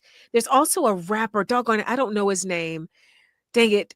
He is, let me go, y'all talk about yourself. Let me go on Instagram and see if I can find his. Is it the guy he's Toby? rapping every single day? He puts something new every day. I just found him. Let me brilliant. He is brilliant. He's putting up a new rap every single day. There's also someone else named D1, DEE1. He's a rapper out of New Orleans. He's doing amazing things. So they're picking up the mantle of Aretha Franklin and James Brown, and they're using their artistry in the same way. This is the thing, guys. They used to use quilts back in the day to tell people about the Underground Railroad. We're now getting to the point where our rappers, our singers, our artists, our artisans are going to be the ones that are telling us the route to get out of whatever is happening here. And so we need to tap in. Right now is a time to tap into the people that are using their platforms for good. Everybody ain't rapping about lip gloss and big butts. There's a lot of people rapping and singing about things that matter, and listen and get the blueprint and start to build your community. So those are my people. And Nicholas Smith is an amazing artist who's doing radical books and paintings that are telling the story. This isn't over. This isn't over for us or this country. It's a cure for paranoia, but his name is Cameron McLeod. He's amazing. That's the guy that raps every day, a new rap every single day. Also, shout out to hip hop making a comeback for real. Real. Tell us a story. Real words, exactly. Teach us. Yeah, it's coming back. Okay. D1 is leading that charge. He's like, don't let your music be detrimental. Let you rap and sing in a way that uplifts and makes things better. Mm-hmm. Thank you so much. That's a really good question. Yeah, and it's nice to hear Yvette in tune. Now we know what else you listening to when she falling asleep. Okay, it's India Ari. Listen, always India's stayed on the playlist. She and Layla Hathaway might be two of the most relaxing voices that you just put it on and just float away. They in that Sade space, especially Layla. Ooh, Layla Hathaway. I'm gonna blow your mind right now, but I heard from a bunny or a little butterfly, a little birdie, that Sade may be going back on tour. It's gonna sell out so fast because I know I've never seen her live. I'm going. Yo, Sade is literally a vampire. Like, she is the same age, just like Yvette. Like, they don't age. You know what I'm saying? Like, it's a whole weird thing. But we'll go ahead and digress. All right, thanks again, Lady Mandalore. Now, the homie Ant had a question for you. What's going on, Ant? Well, I had a question because, like, I was sitting here just listening to you talk about today's political climate and just about how people are feeling. Mm-hmm. And there are those of us, like you said, who are descendants of ancient slavery. Like, I was able to do my ancestry look up to see how far back my family came from. It doesn't feel like that. It's like there's an end in sight for us. Doesn't. And I don't, but this is what I need to remind my people of color, my Black folk. Our ancestors had it worse. Whatever we're about to go through, they had it worse. So, and they fought through for us to be able to be in nice rooms with our collections behind us in the picture, and able to have the ability to speak. For now, we can speak freely about everything that's going on and plan and make things better. They couldn't even do that. They had to literally hide in the same way that the people in Nazi Germany had to hide. They're hiding in basements and crawl spaces and outhouses and all the things just to be free. We aren't there. You know what I mean? What may feel like that level of oppression right now is not that. So if they can survive that to provide everything that we have now, we should be able to endure this for the generations that are going to come after us. We will be ancestors someday. What would those children say of us? What will they say of our fight? What will they say of how we put our bodies on the line? I referenced John Lewis. John Lewis literally put his body on the line. So if I'm saying that I want to be like him, where's my Pettis Bridge moment? What am I willing to do to make sure that this generation and the generations after me have the rights that everyone fought for? That's a question you got to ask yourself. Some people ain't built for it, but I'm leaning in. You know, I see that a lot of success with our ancestors happened when they were able to work with people outside of our circle, right? Right. The more people that worked with us who realized we were all in this together, the more success we were able to have. And nowadays, things have gotten so divisive. You know, I have Latino friends who don't feel empathetic for the Latinos for Trump who got locked up and put in cages. The ones who were campaigning for this man were arrested and put in cages, and they don't have any sympathy for them. And it feels like they're not even thinking about themselves, let alone thinking about what's coming next. But see this, and I know we didn't got deep in the weeds and the deep stuff. We can get back to fun, but you know, the lie is that the capitalistic society tells you, I got mine, you know, you get yours. Sucks to be you. Like that's what Reaganomics brought us in the 80s. And so it's raised generations of people that no longer think of community. They think of themselves.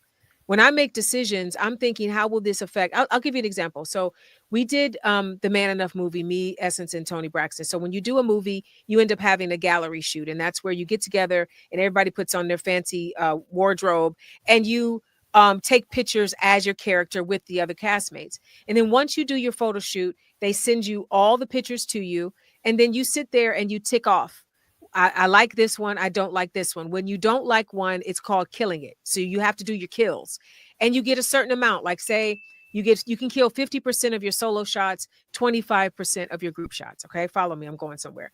So as I'm doing my kills, if I have not killed 25% of my group shots, once I kill the ones that I don't like of me, I go back in and kill the ones that aren't good of Essence or Tony as well. Because they may have run out of their 25%. And when you run out of your 25%, invariably there is one other picture. Oh, I don't like how my left toenail looks. If I could kill one more, it'd be that one. I look for those things for my friends. It's not just about me. It's not just about let me find where I look cute and good luck to them. No, this is all of us in this together. So I do my kills and then I do some kills, some photo kills for my friends as well. That small is a small microcosm of how we should be living life every single day. It's if you got tomatoes in your backyard, but if you got too many tomatoes, you got more than you're going to be able to use before they go bad, give some tomatoes to somebody else. If you see someone going somewhere, they live on your street, they got somewhere to go, give them a ride. We need to get back to thinking of other people as we think of ourselves instead of just thinking of ourselves. And if we do that, we can get out of this shit show. Can I cuss? Please. Oh, what? Oh my God! Did you just? Nah, we got to start over, man. We got to start over. Like, we can't have you on here cussing like. That's the first time, like I think in the history that we've known you that you have cussed. A couple times, but we ain't gonna bring. But that's how bad things are, guys. I think that's what we're really in. That's really bad. Listen, we're deep into this. Our time's limited, unfortunately. We could do this literally all day, every day if you gave us the opportunity, but we can't. So since we don't, we're gonna start wrapping up. Not now, but after you ask question, we have some script stuff we might play around with. Got a couple other questions, and I gotta learn a couple more things about the upcoming Star Wars projects that you're into. But the homie Yaz did have a question again. So what's up? All right, Yvette. So we all know that you are a devoted caregiver to your father. You prioritize self-care. It is an important thing in your life. And, you openly, try to, work on it, tell people to work. There we go. I work on it. It's life. So, yeah, it's like parenting. We didn't have a handbook, right. It's one of those things that we learn as we go, you know what I mean? And you're learning as you go, you know what I mean? And it's beautiful. And you share that openly with everyone. So my question for you is, if you could merge those two beautiful qualities of being a caregiver and prioritizing self-care into one single note that you would put into your notebook, because I know that you like to, jot down your notes now that on The Walking Dead, that was something that you picked up, technically speaking. What's one note that you would stick by you, and that resonates with a piece of television episode? You know what I'm saying? Like, what's one thing that if you could have written it down to use it for other shows? Like you want me to come up with like a thesis statement that I could have used for a television show? Yeah, like so technically. Sorry, I know I said this like backwards. Sorry, It's okay. My brain's in the middle of work. So It's okay. Okay, so basically, if you could merge those two habits, being Self-care and caregiving, and being a caregiver, and you had to write down something that would kind of help you on set for a specific role, what would that kind of resonate and like to help you, because you have a lot of different roles, you know what I'm saying? Yeah. Our caregivers, partners. I don't know if this is really answering your question, but I think this might help people that are caregivers. I have a thesis statement, which has been my lifetime thesis statement, and it is, I want everybody to be okay. If there is one, if I have a tombstone, I don't know if I'm gonna be cremated or buried, but if I were to have a tombstone, it would be Yvette wanted everyone to be okay. But the thing that I would add to that is, you're everybody too. You're part of everybody too. And so if I want everybody to be okay, I need to also want myself to be okay.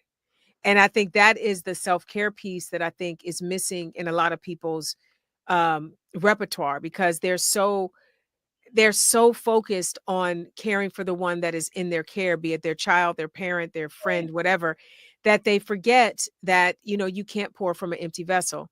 So I'm still like, that's why when you said you prioritize self-care, I was like, do I? I don't know. Sorry, I said it a little backwards. I apologize. Okay, no, it's fine. But I don't think that I do. And I need to learn, because it's hard.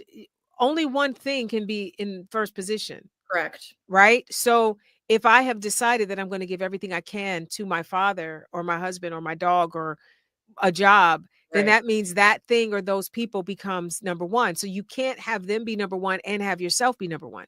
I think the goal is to have a rotating number one. Yes. And you have to rotate yourself in for, time with friends, or a delicious meal out, or going to a movie, or getting a massage. Like, those are things, or building Lego. Take time away to build Lego. I had a meeting yesterday, a webinar, and I just told myself, like, I haven't been able to build Lego in a while, so I'm not on camera. I'm listening to what they're saying. I'm going to build while I'm listening. And that's, what I did yesterday. But that was me choosing to put my self-care first. So balancing, your different palettes and putting what's in the foremost at the front. And absolutely. I love that, you're including your Lego for your self-care. Absolutely. Even though you're working, you're still including it. So I absolutely love it. Yeah.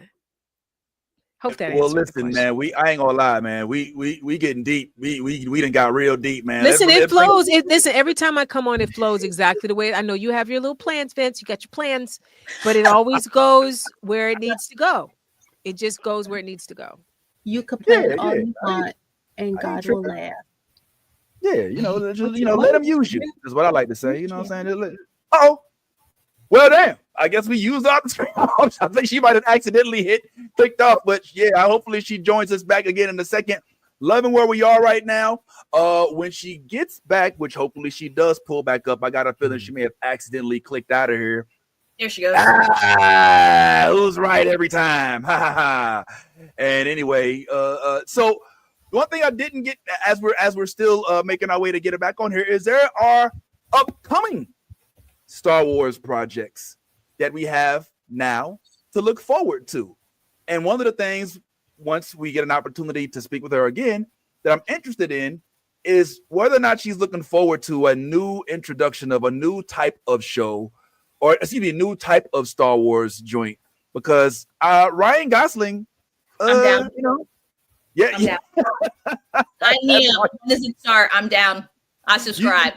You in it for the Ryan Gosling? Okay, so I mean, Ryan Gosling train all day. Oh, whoa. It's just weird for me because like I'm already recognizing that this is a project that will not involve lightsabers, and it's always strange to me, and maybe even Yvette, that a project that has Star Wars doesn't have lightsaber. It's hard to digest sometimes because I think Yvette and I from the same school. We were introduced to Star Wars via Star Wars, Right. not Star Wars, Phantom Menace, Right. Star Wars. It was just Star Wars. They added the New Hope later. That later, we Star Wars. That was just Star Wars. It was just literally Star Wars. Mhm. And what did that big green, that big blue lightsaber that pulled up on the screen just made your eyes like go like this as a child?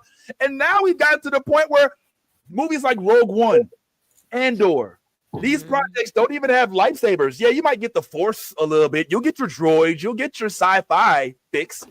But you don't have. So I don't know. My question for you, Yvette, as a Star Wars fan, does this excite you when you see a movie with Star Wars that literally has nothing to do with Jedi? It may not have. Oh shoot! It may not have anything to do with the concept of the Force. Yeah. Evil. It's all about. Hey, can you fly like Poe did in the sequel? You know what I'm saying? Like, well, you know what though? It's got. Listen, anything Star Wars excites me. You have to keep expanding the world, and there are as much as I love a good lightsaber battle. There's people that don't. They can take it or leave it. Good point. There are, and so this is their show. Yep. This is the one that's all about them that want to see people flying around in the skies. This is their moment. You know. All right. There's nothing wrong with a little. What is it on here? Skeleton Crew was good. Inclusion. Skeleton Crew was phenomenal. It was Absolutely. phenomenal. Let me.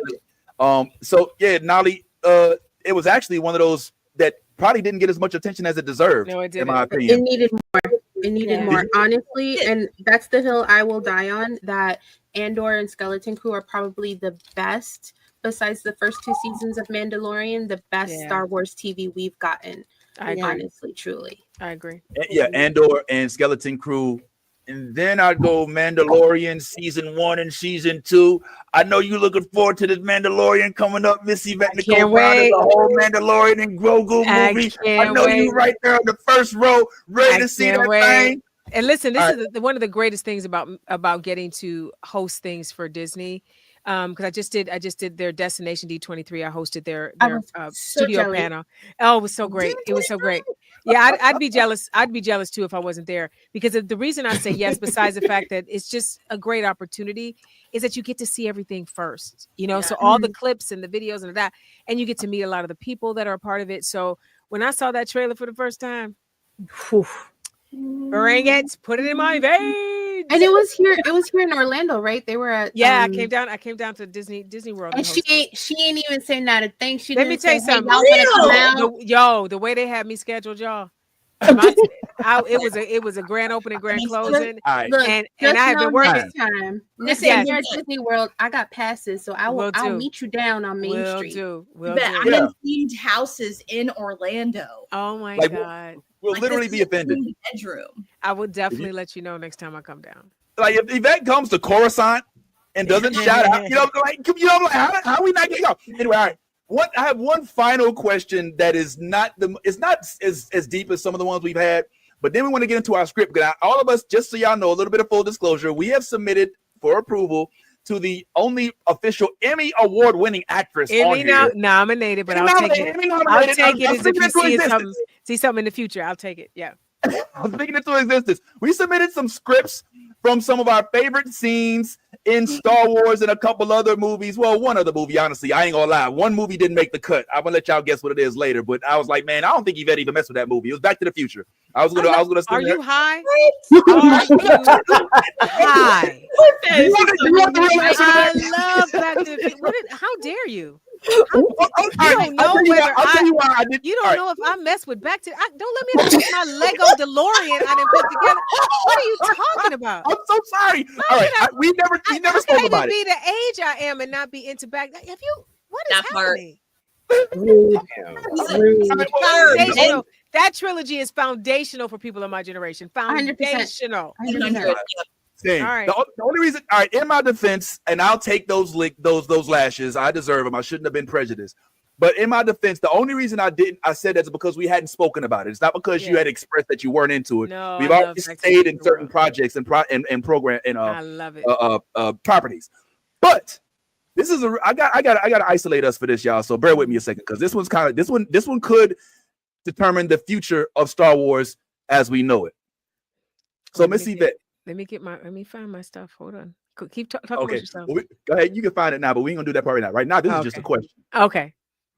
You're an avid Star Wars fan, as we've Yeah. all said. We know we it's a fact. It's not even on a Jeopardy question. I saw you did Celebrity Jeopardy. It's a shame they didn't put Star Wars up because everybody would have lost against you. But in the world of Star Wars, we've seen ups and downs, and one of the downs, unfortunately, centered around one of our favorite characters who went by the name of Finn. Oh. Finn, played by John Boyega, left the Star Wars experience with a bitter taste in his mouth. He felt like the Star Wars following didn't necessarily accept him. He also felt that he was teased a little bit as he was given a bit of a significant role. Then they teased Force sensitivity. They teased a relationship between him and Rey. Then they went and put him off to a bunch, and then he became a side character. My question is, does John Boyega have the right to feel the way he does? Should he reconsider coming back into the realm of Star Wars? And if so, what should he have to know now? How does he approach it, knowing what he does with regard to how rabid the Star Wars following can be? Good, bad, or ugly? I'm never going to tell a Black person they don't have a right to feel the way they feel. I'm 100% validate his thoughts about it. I have been a part or been a victim of toxic fandoms. I could tell you some stuff from Once Upon a Time fandom that would, I mean, Ooh. Lord, they get very upset about What things. happened? What happened with that? They just get upset. Every fandom gets upset about stuff that makes no sense. I'm just being honest. I didn't name it. The Walking Dead fandom, the Once Upon a Time fandom, Star Wars fandom. There's always bad actors in the fandom who either want things the way they want them, or they don't like a casting decision, or they don't like they were standing two other people together and they don't like that they not. It's always that nonsense. And because I host a lot of things and I advocate for a lot of things, I end up getting a lot of some of the brunt of some of their displeasure, because I'm going to say what I need to say, and it's going to be what it needs to be. So I say all that to say, John had his own experience with the fans of the Star Wars films. He has every right to feel the way he feels. I would love for him to reconsider, because I loved him as Finn and I love him as a human being. He is a fighter for good. He doesn't care. He's like me. He's really gangster like me in that he doesn't care what he loses. He is going to speak the truth. And I respect that about him. And I think some people that have been acting out and acting up in these fandoms, especially the racist ones, they're the way they are because they have not ever in their life been held accountable for their actions. So I think it's important for not John to have to fight for what's right for him. I would like other people in the fandom to fight for John. I would love for the powers that be over these properties to fight for John. And they do, for the most part. When every person of color that has entered the Star Wars universe, I probably except Samuel L. Jackson, because ain't nobody gonna try it with Sam. Every single one of them has affected or been dealt with some sort of backlash from people that don't understand why a brown person is in a world where little green things squiggle around. It makes no sense to be upset about Black people being anywhere when you have aliens and space demons and whatnot. So it's all dumb. But he has every right to feel that way. And I will march behind him wherever he's marching to. Yeah, I agree, man. It really sucks, man, because all we see as fans sometimes is just the finished product, and we don't experience everything that's going not only to their comment section, but what's being mailed to their house. If y'all knew what people send and say. And the thing is, I'm from East Cleveland. You got the wrong one coming for me. Like, first of all, I ain't scared of you. That's the first thing. Second, I'm a licensed gun owner. So if you want to come over here and try it with me, come on and try it. And the last thing is, I words. If it's gonna be a war of words, I'm gonna win anyway. So what are you doing? And then also, I have the power to block you. I have the power to block you. Ooh, yeah. And I'm a legal secretary. I can sue you. Wow. If you get a little too froggy and you leap a little too far, and then we're gonna start restraining orders and we're gonna get busy. We're gonna get cracking. Okay. So it's just a fool's errand to come over here with anything. If you don't like what I say, scroll. Wow. That's all you really can do. Because if you bring it, you're gonna find it. I always say I don't come for nobody. If you seek me, you shall find me. So if you seek me, you will find me. She ain't hard to find. That's East Cleveland. Come on, bring it. If you feeling froggy, Yo, go on leap. Go on leap. they always say you can take the Cleveland out the young lady, but you cannot Yeah. take the young lady out of If Cleveland, it's boy. East That is the Cleveland, truth. especially if it's East Cleveland, it's in there. We gritty and grimy. Yeah, Gritty man. and This is grimy. Bone Thugs and Harmony, man. You better watch out, man. Hold up. I was curious about a couple other things, but I did want to see if maybe you want to try a little exercise? Y'all We can. Just let me feel like give trying to my do this real quick? let me get my What's lines. going on, Yaz? Where are we starting with? Which I one we was gonna say, starting with? before we start, Yvette, I hate to have to ask you this, but your camera from when you left to came back, it's really, really like Is it blurry? You want me to go back out and come back in? Will you please just I let me will. Let me this go is out and come back in. amazing. Sure, I'm gonna go out and come back in. Hold on. Thank you. Great. Now she's never coming back. Thanks, Yeah. Yaz. Come on, for real. Throughout the show. That's all I needed was an Our excuse to leave. resident blurred. What are you talking about? We always about to do this. I didn't want it to be looking like that when y'all. Yeah. I was Good catch. one of the reasons I didn't ask is because afterwards the program I use it gives this thing where it lets you kind of upload the version of it. So I was like, all right, we'll just kind of bleed through it. But it is what it is. Hopefully she comes back. If she doesn't, then I guess we'll go ahead and end. Of course I'm sorry. Hey, look, own me of little faith. Much better. It's better. Let me tell you how good my husband is. So as we're doing this, I kept hearing like a little tap tap tap tap. He brought you food? Oh, lunch. Let's go, Day! Okay, what do we have husband for lunch? store did you get him from? I got him from the caring section. The Aaron section at put CVS? the put you first caring section of CVS. Tony was just hanging there. High emotional IQ variant. Oh God! So it's just He checked it out.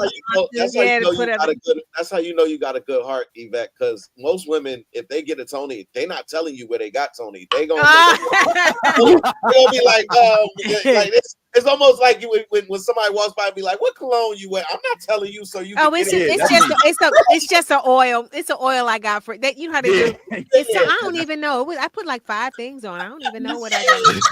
No, I tell everybody if they want a Tony, they need to look in their friend zone. Amen. There's so many good men that women will put in the friend zone and never look back and be 20 years later. They still single. The dude is still single and they still best friends. Like, what are you doing? Go on in there. Go on, pull them out of there. Pull them out of there and go on. That was me and my husband. We've known each other for over 10 years. Yep. I dated a friend of ours a couple years, back, and then we separated. Things didn't work. Me and him still had like this connection. We started like there you go. We used to go on dates, like lunch dates, and then now I'm married. It was always him. Yes, stole her man from somebody, but we ain't gonna talk about that. That's a whole other story. We gonna go ahead and keep this moving. we ain't gonna talk about that right now. We're gonna leave that alone right now. Let me stop. So Yvette, all right, we want to go ahead and see if we can get the script. So we have 3 actresses on this panel. Okay. 1 Emmy nominated actress, and then 2 aspiring actresses. I love it. And I'm trying to see if we can go ahead and delve into a little bit of acting, if we could. Sorry, I'm just keeping the actors. Do it. Which one are we doing? Which one we start with? So why don't we go ahead and get this? And let's try this real quick with let's start with me and you. Darth Vader and Luke. Okay, hold on. I will play the role of. Okay. I can get my sides. Hold on. What's my first? Wait. What's the first line? Don't act it out. But is Luke the first speaker or is Vader? That's a good question. I think the first speaker is Vader. I think the first line on here, and I'll get this right. If you only knew. Okay, got it. Okay, so I'm ready to go. Yeah, I got it now. I'm gonna hear talk about everybody. I'm like, man, there it is. Okay, yeah. Okay, there it is. Go. Okay, if only you knew. So it's me and you. Let's go ahead and act this thing out. You play Luke. I will be Vader, and let's see if this is as bad as I hope it's not. All right. Here we go. Ready? Boom, boom. If only you knew the power of the dark side. Obi-Wan never told you what happened to your father. He told me enough. It was you who killed him. No, I am your father. No, that's not true. That's impossible. Search your feelings. You know it to be true. No. Luke, you can destroy the Emperor. He has foreseen this. It is your destiny. Join me, and together we can rule the galaxy as father and son. Come with me. It is the only way. Boo. I didn't like it. I didn't like my part. I thought you did great. I sucked. I was a little too, I don't know. I ain't like it. I feel like I wouldn't have got the part. I thought you did. No, you would have got the part. I did the version. That was an example of a horrible reader. Sometimes you go into audition and you are there and the other person is like, no, please don't leave. That's the equivalent of what I just did. Oh, brother. No, not at all. Okay. Let's do one more and then let's stop this because this is kind of silly. This is not. Confidence. I have my own role that I have to work on for acting class this week, okay? And it's from like the scene Along Came Polly. So this is helping me for my school. Good. So good. Okay, well then you could play. We're doing page 107. Yes, that's it. We're at 107, which should go into 108, and then the last one I don't think you had in the line. So yes, I'm gonna give you the easy role. If you look on the, are you here? Okay, you read the roles that aren't for anybody. You're the narrator. Lady Mandalore, can you be C-3PO?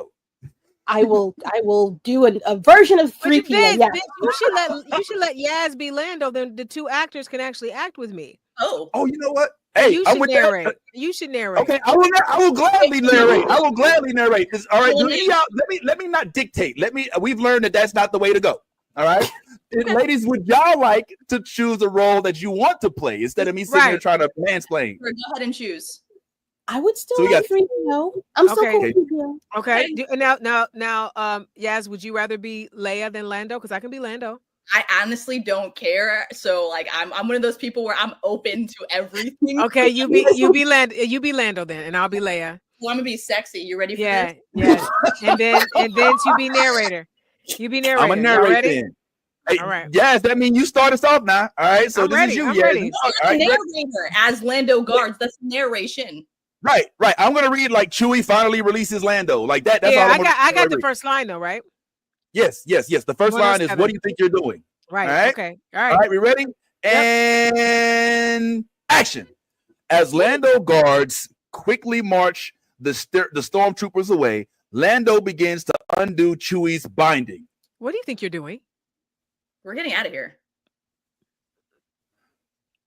3PO. Hi, I'm right with you. I was ensnared. I was enraptured. You had one job.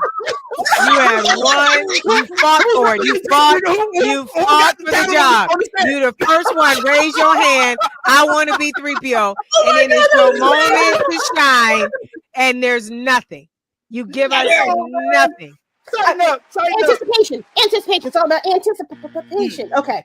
No, we're going to start over. You're gonna start over, man. You messed up the table. I'll start the line. You know I'm playing with you. I'm gonna start the line. What do you think you're doing? We gotta get out of here. I knew it was a mistake all along. Wait, that was completely wrong, but still, it works. It works. Oh my God, I love you, Kira. I was envisioning. Yes. All right, we're gonna take it from Yvette. And do you think? All right, we're gonna take it from Yvette Nicole Brown reading The Rule of Leia.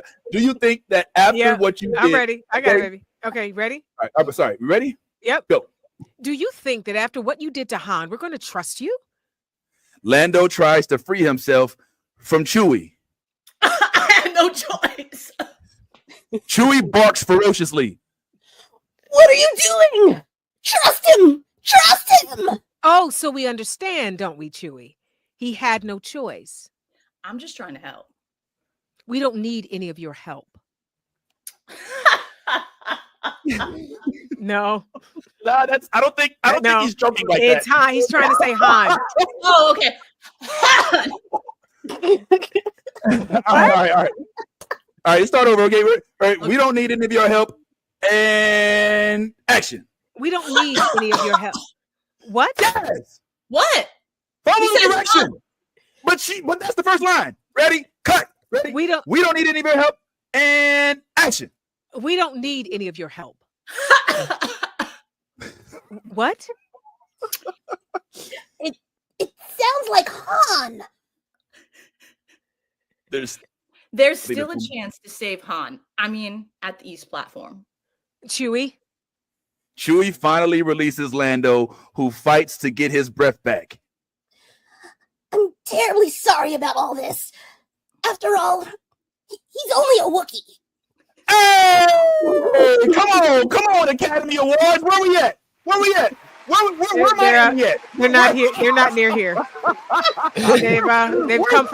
They've come for none of us. I don't know if this one's going to make the cut of the podcast. I'm gonna have a little bit of my avocado, my guac that my husband made. I've earned this. Oh man! All right, I may or may not have gone none of the way that I envisioned it, and so, but it don't matter. You got to try creative things sometimes. Hey, listen, when you do the edit, you might want to revisit including that. Yeah, I'm gonna think about cutting that whole little part out. You know what I'm saying? If I could keep it real. So let's start rapping. Let's start rapping because Yvette, as much as she's given us time, she got a whole itinerary for the day, and I got a feeling we might just be like number 3 or 4 on the list, short of eating hubby's 2 meals that she's gotten before the day even started. Like she got brought the whole meal, bro. Yeah. So on the way out, guys, think of your last few questions. I have one final question that might give us a little bit of insight as to Yvette. Now, Yvette, you strike me as somebody who acts, regardless of whatever the acting role is, you will kill it. But are you averse to acting for, say, James Gunn? Now, the reason I ask is because some of the projects that he's had get a little, a little explicit. Does that prohibit you from joining a role that you're really interested in if the coarse nature of the plot just doesn't fit your spirit? Oh yeah, I can't play something that I don't understand or I don't believe in. And I'm also, I tell people all the time, I don't know if people don't believe me, I'm not a trained actor.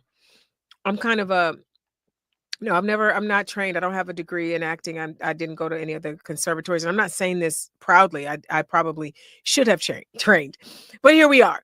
So a lot of the roles that other actors can take because they want to, they want to try on this new person. And there's all the reasons that other people choose to take a role. I can't make a lot of those decisions because I'm not someone that's classically trained. So if I don't feel like there's a part of that role that lives in me, usually I pass.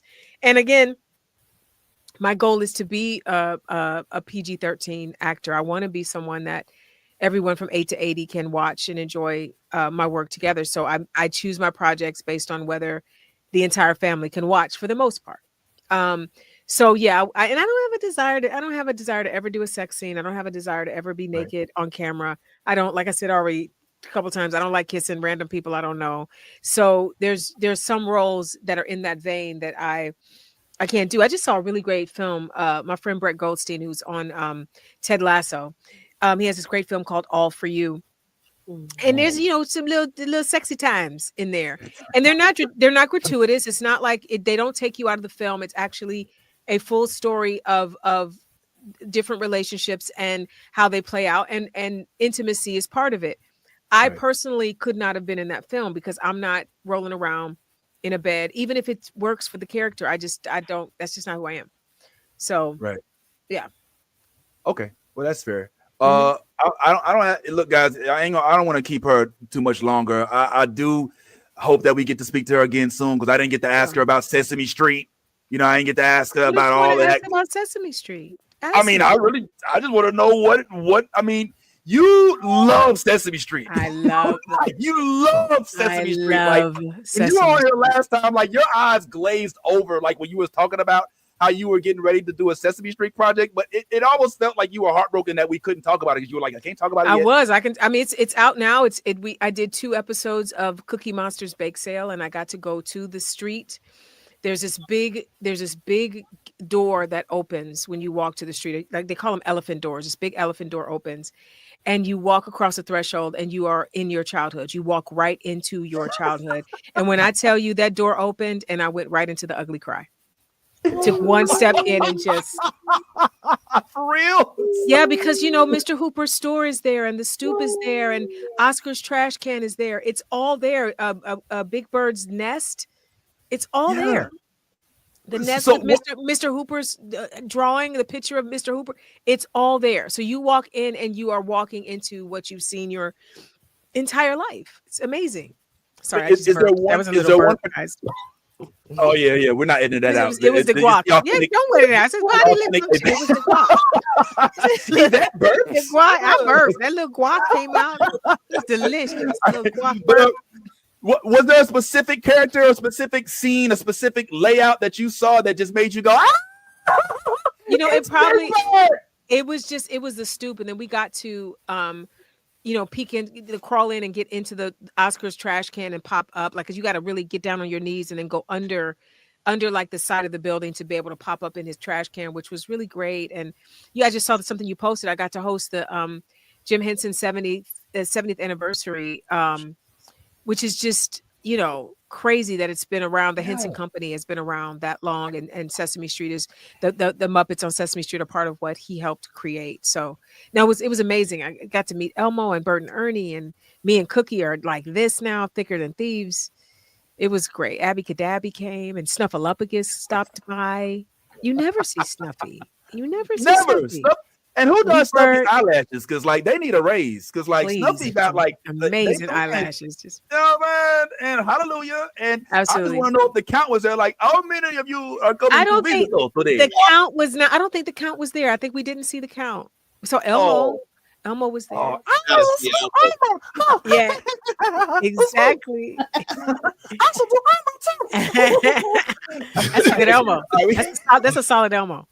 I should be a voice actor too. Yeah, all right, we got to get Yvette up out of here. I think Yaz had one more question. I know we might be pushing it a little bit, but come on here, Yaz. Come on, what's it? Last one.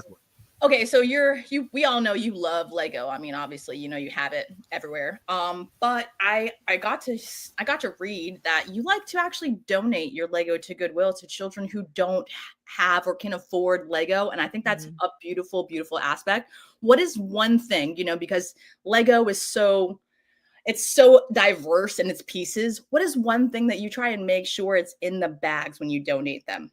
Oh, you have to make sure that you have the directions. And sometimes I got these really huge Ziploc bags that will hold, because my sets, I buy some really big sets. So I get the big Ziplocs. Sometimes I'll cut the front of the box. Or if there's something interesting on the back of the box, I'll cut that in there and put that in there too. So that when they look at the Ziploc, they know exactly what Lego set is in there. That's super Lego cool. Sets are very expensive. If I was a kid, the reason I didn't build them when I was a kid is because I couldn't afford them. So if I went to Goodwill with my family and saw a Lego set with directions and all the Legos, and it'd be amazing. You can find a lot of people will give away like a box, like a utility box full of different Lego pieces, but that's different than knowing that you have a full grand piano set or, Pac-Man set or whatever. And that every piece you need to create that is in that bag.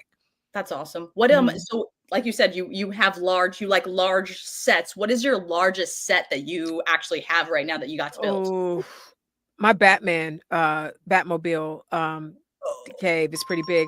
My Black Panther head is pretty big. The Pac-Man arcade game is huge, but that is one of the most satisfying builds and the most difficult build I ever had. You didn't ask this. I think I talked about this before. Is I made an R2D2 back when R2D2, the big one, they have a newer one that's smaller, but the original big R2D2 is an expert level build. Yes, it is. And I was not an expert at the time. I'm an expert now. I think I could build anything in Lego now, but at that time, I was just starting out. And when I say R2D2 kicked my butt, he kicked my butt. He's alive and he's still standing, but that was one of the hardest things I ever built in my life because I wasn't ready. You got to be ready. There's a Lego lesson. You have to be ready for the build, and that build is, that's a lesson for life too. You should not rush ahead because you're excited about something. You should only build when you're ready. You have to have the level to be able to handle some of these sets, and that's what life is like too. Fox, put her on as a Lego master. She gets it, and she can help these contestants. Yeah, man, that's good. Well, listen, Yvette is low key eating. So we gotta let her go so she can do that without having to sneak a bite in here and there. Although, if I did have one last thing, it would be, Bobby, last time you was on here said he wasn't getting into the blurred stuff. Have you convinced him to get into anything bloody at all? And has he conversely gotten you to watch any sports? That's a no and a no. I'll say this. Tony will watch genre shows with me. And Tony, my brother in love, his brother Dwight, is one of the biggest blurs I've ever met. And so if through the years Dwight was not, and his sister Yolanda, my sister-in-law, they're both blurs. Tony's the only one in that sibling group that never got into nerd stuff. Tony. So if Yolanda and Dwight could not convert Tony, especially Dwight, there's nothing I can do. And so we watch together what we can watch together. I have watched a sporting champion event. Is that what they're called? Is he around? Is he sporting? He's still in his pajamas. Sporting championship events. I don't know what those are. I've watched a couple. There's a ball. There's a ball and a lot of people and a brown floor. Sports kickball. I know all about it. Sports kickball. Yeah, that's what all they call about it. I've seen one or two of those champions. Does he do baseball? Is he a baseball guy by chance? He's not really. He loves all sports. He's not a big baseball. He's more basketball. Basketball's first. Football is second. Okay. But he loves boxing too. I mean, he's all over the place. So I've watched a couple of those things, and he's watched things with me, but we still are in our lanes. Okay. All right. If he ever wants to talk sports, tell him to holla at me specifically. I will. He loves. He would love that. We this is so weird. Like we're like the bizarro sport. Like in this world, we're like, can we tell people we like sports? Like, you can. Listen, but again, remember what I said. What a blurred is? It's someone that just loves things a lot. So you're also just nerdy about sports. You're allowed to love whatever you love. Well, I don't like sports. I just like baseball. So there you go. So you nerd out on baseball. That's one of the things you nerd out on. I love it. I combine it with That's Star what I Wars, mean. That's what I'm talking about. That actually reinforces that you're a blurred. Oh yeah, indeed. Well, listen, Yvette, I ain't gonna lie to you. We could literally keep you here all day long if you let us.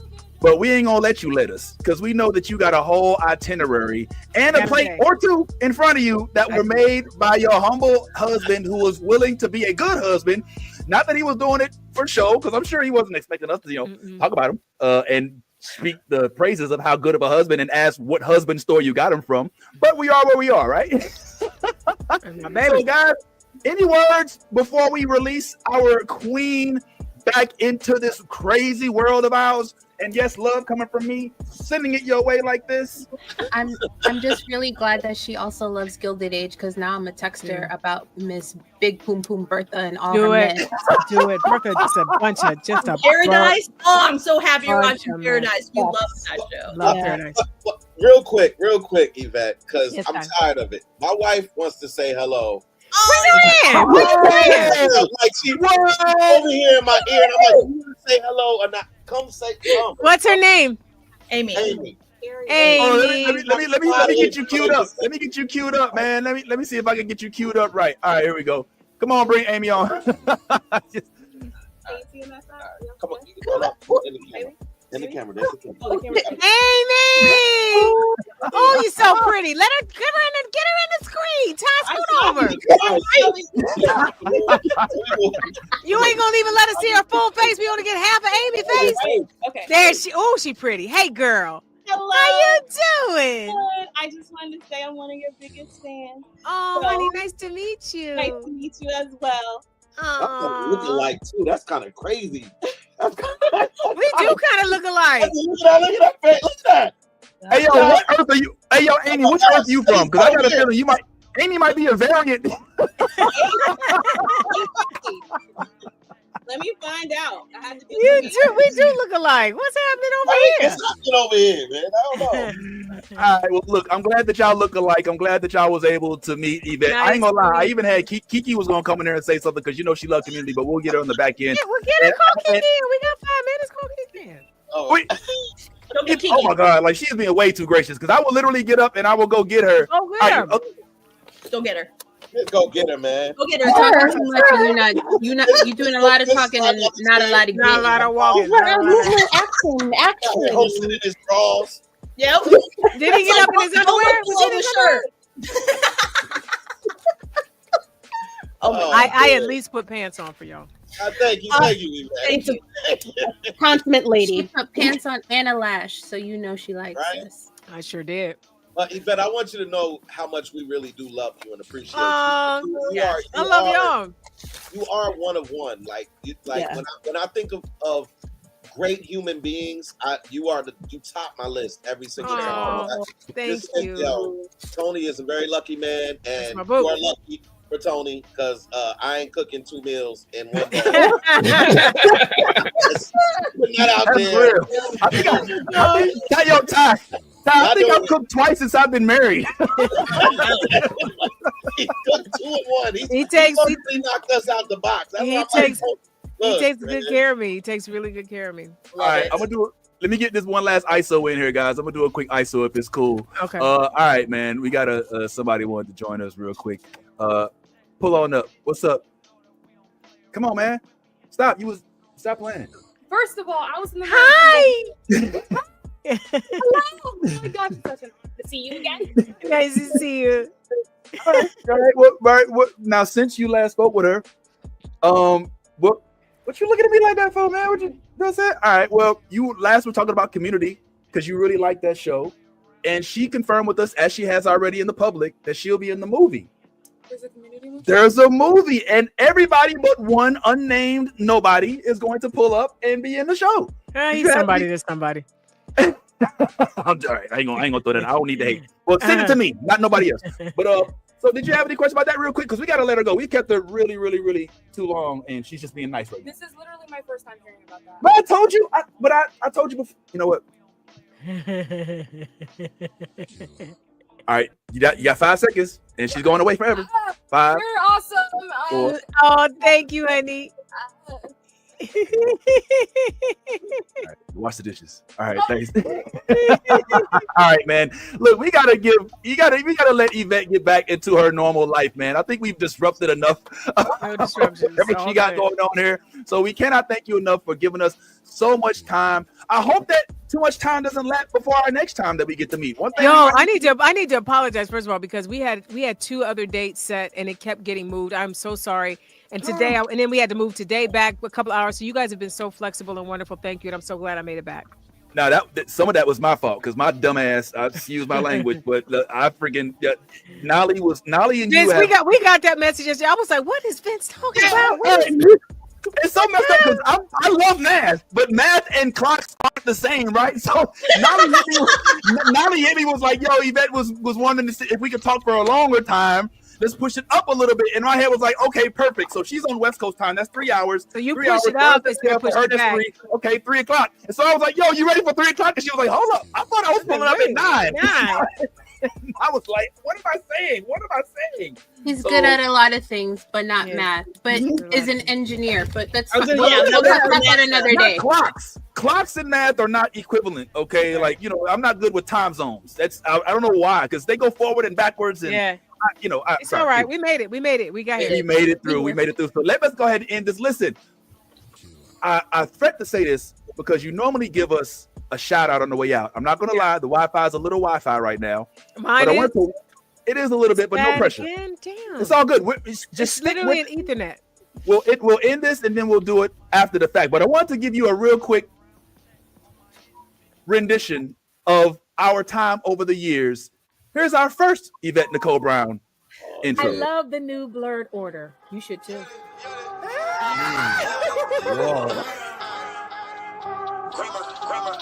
Let me get all this 10p Wayne. All niggas.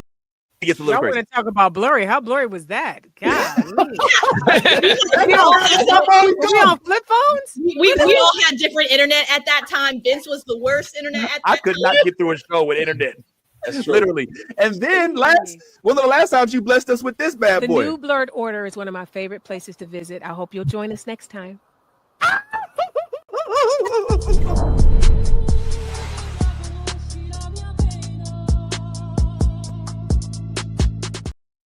So So I ain't gonna lie, we was hoping for the 2025 do to it. usher us into the 2026 Yvette Nicole Brown. But Yeah. maybe we'll ask you to send us the video later. I might need to send a video later. It's Right still now, bad. It's still bad. But it's okay. 'Cause Thanks y'all again. super clear to me. Y'all super clear to me. We just want them to see your glowing skin, and you can't see it as well as you can, right? You know what I'm saying? Like, it's pixelated, like it's like we're on. It's like You guys are looks so like Minecraft. clear. You guys are so clear to me right now. This makes no sense. Do you want me to go Well, back out, come back in one more Yvette, time? And it see- happened. No, we did. Whenever it kicked you out the first time, right after that is when it happened. Yeah, after that, yeah. And were you guys all still there? And I was Yeah. gone. Yeah, Yes. you know what? I got Spectrum, and Spectrum. I got Spectrum. It'd be like that. Yes, It'd it be does. like that. It'd I'm be sorry. like I have a theory. I think that Elon Musk was listening in, He and was then jealous. Yvette It Nicole happened. Brown got the Starlink zap, and then it just got a could be little too deep. We 'Cause got it happened right. It happened right around that time. We was like, "Hey, speak truth to power." Yeah, And could it was be like, it. "Zap, well then F your Wi-Fi if you want to speak truth to power." We better start. We said we better start building our own stuff, man. I'm telling you, because this is That part. All right, well, listen, enough hostage taking. Yvette Nicole Brown, we cannot thank you enough. You have been a stellar member of our Blurred community and our panel. Please don't be a stranger. Please consider this your home for blurry stuff in all instances. I'm dead serious. Like when I see you talking blurred stuff on other podcasts, I get hot. I'm like, hold up, you gotta learn to share. Thank you so much. You're right. And so anyway, on the way out, guys, as we always say, we cannot thank Yvette Nicole Brown enough for joining us. And we hope that she does again soon. And because she is her authentic self, like we always say to y'all, be your authentic self. Because if you ain't yourself, guess what? You being fake. And then there's no honor in that at all. And in all things, like Yvette Nicole Brown is, if you're going to be a geek, then go ahead, let that good old geek flag fly. Yes. Deuces. The new Blurred Order is one of my favorite places to visit. I hope you'll join us next time.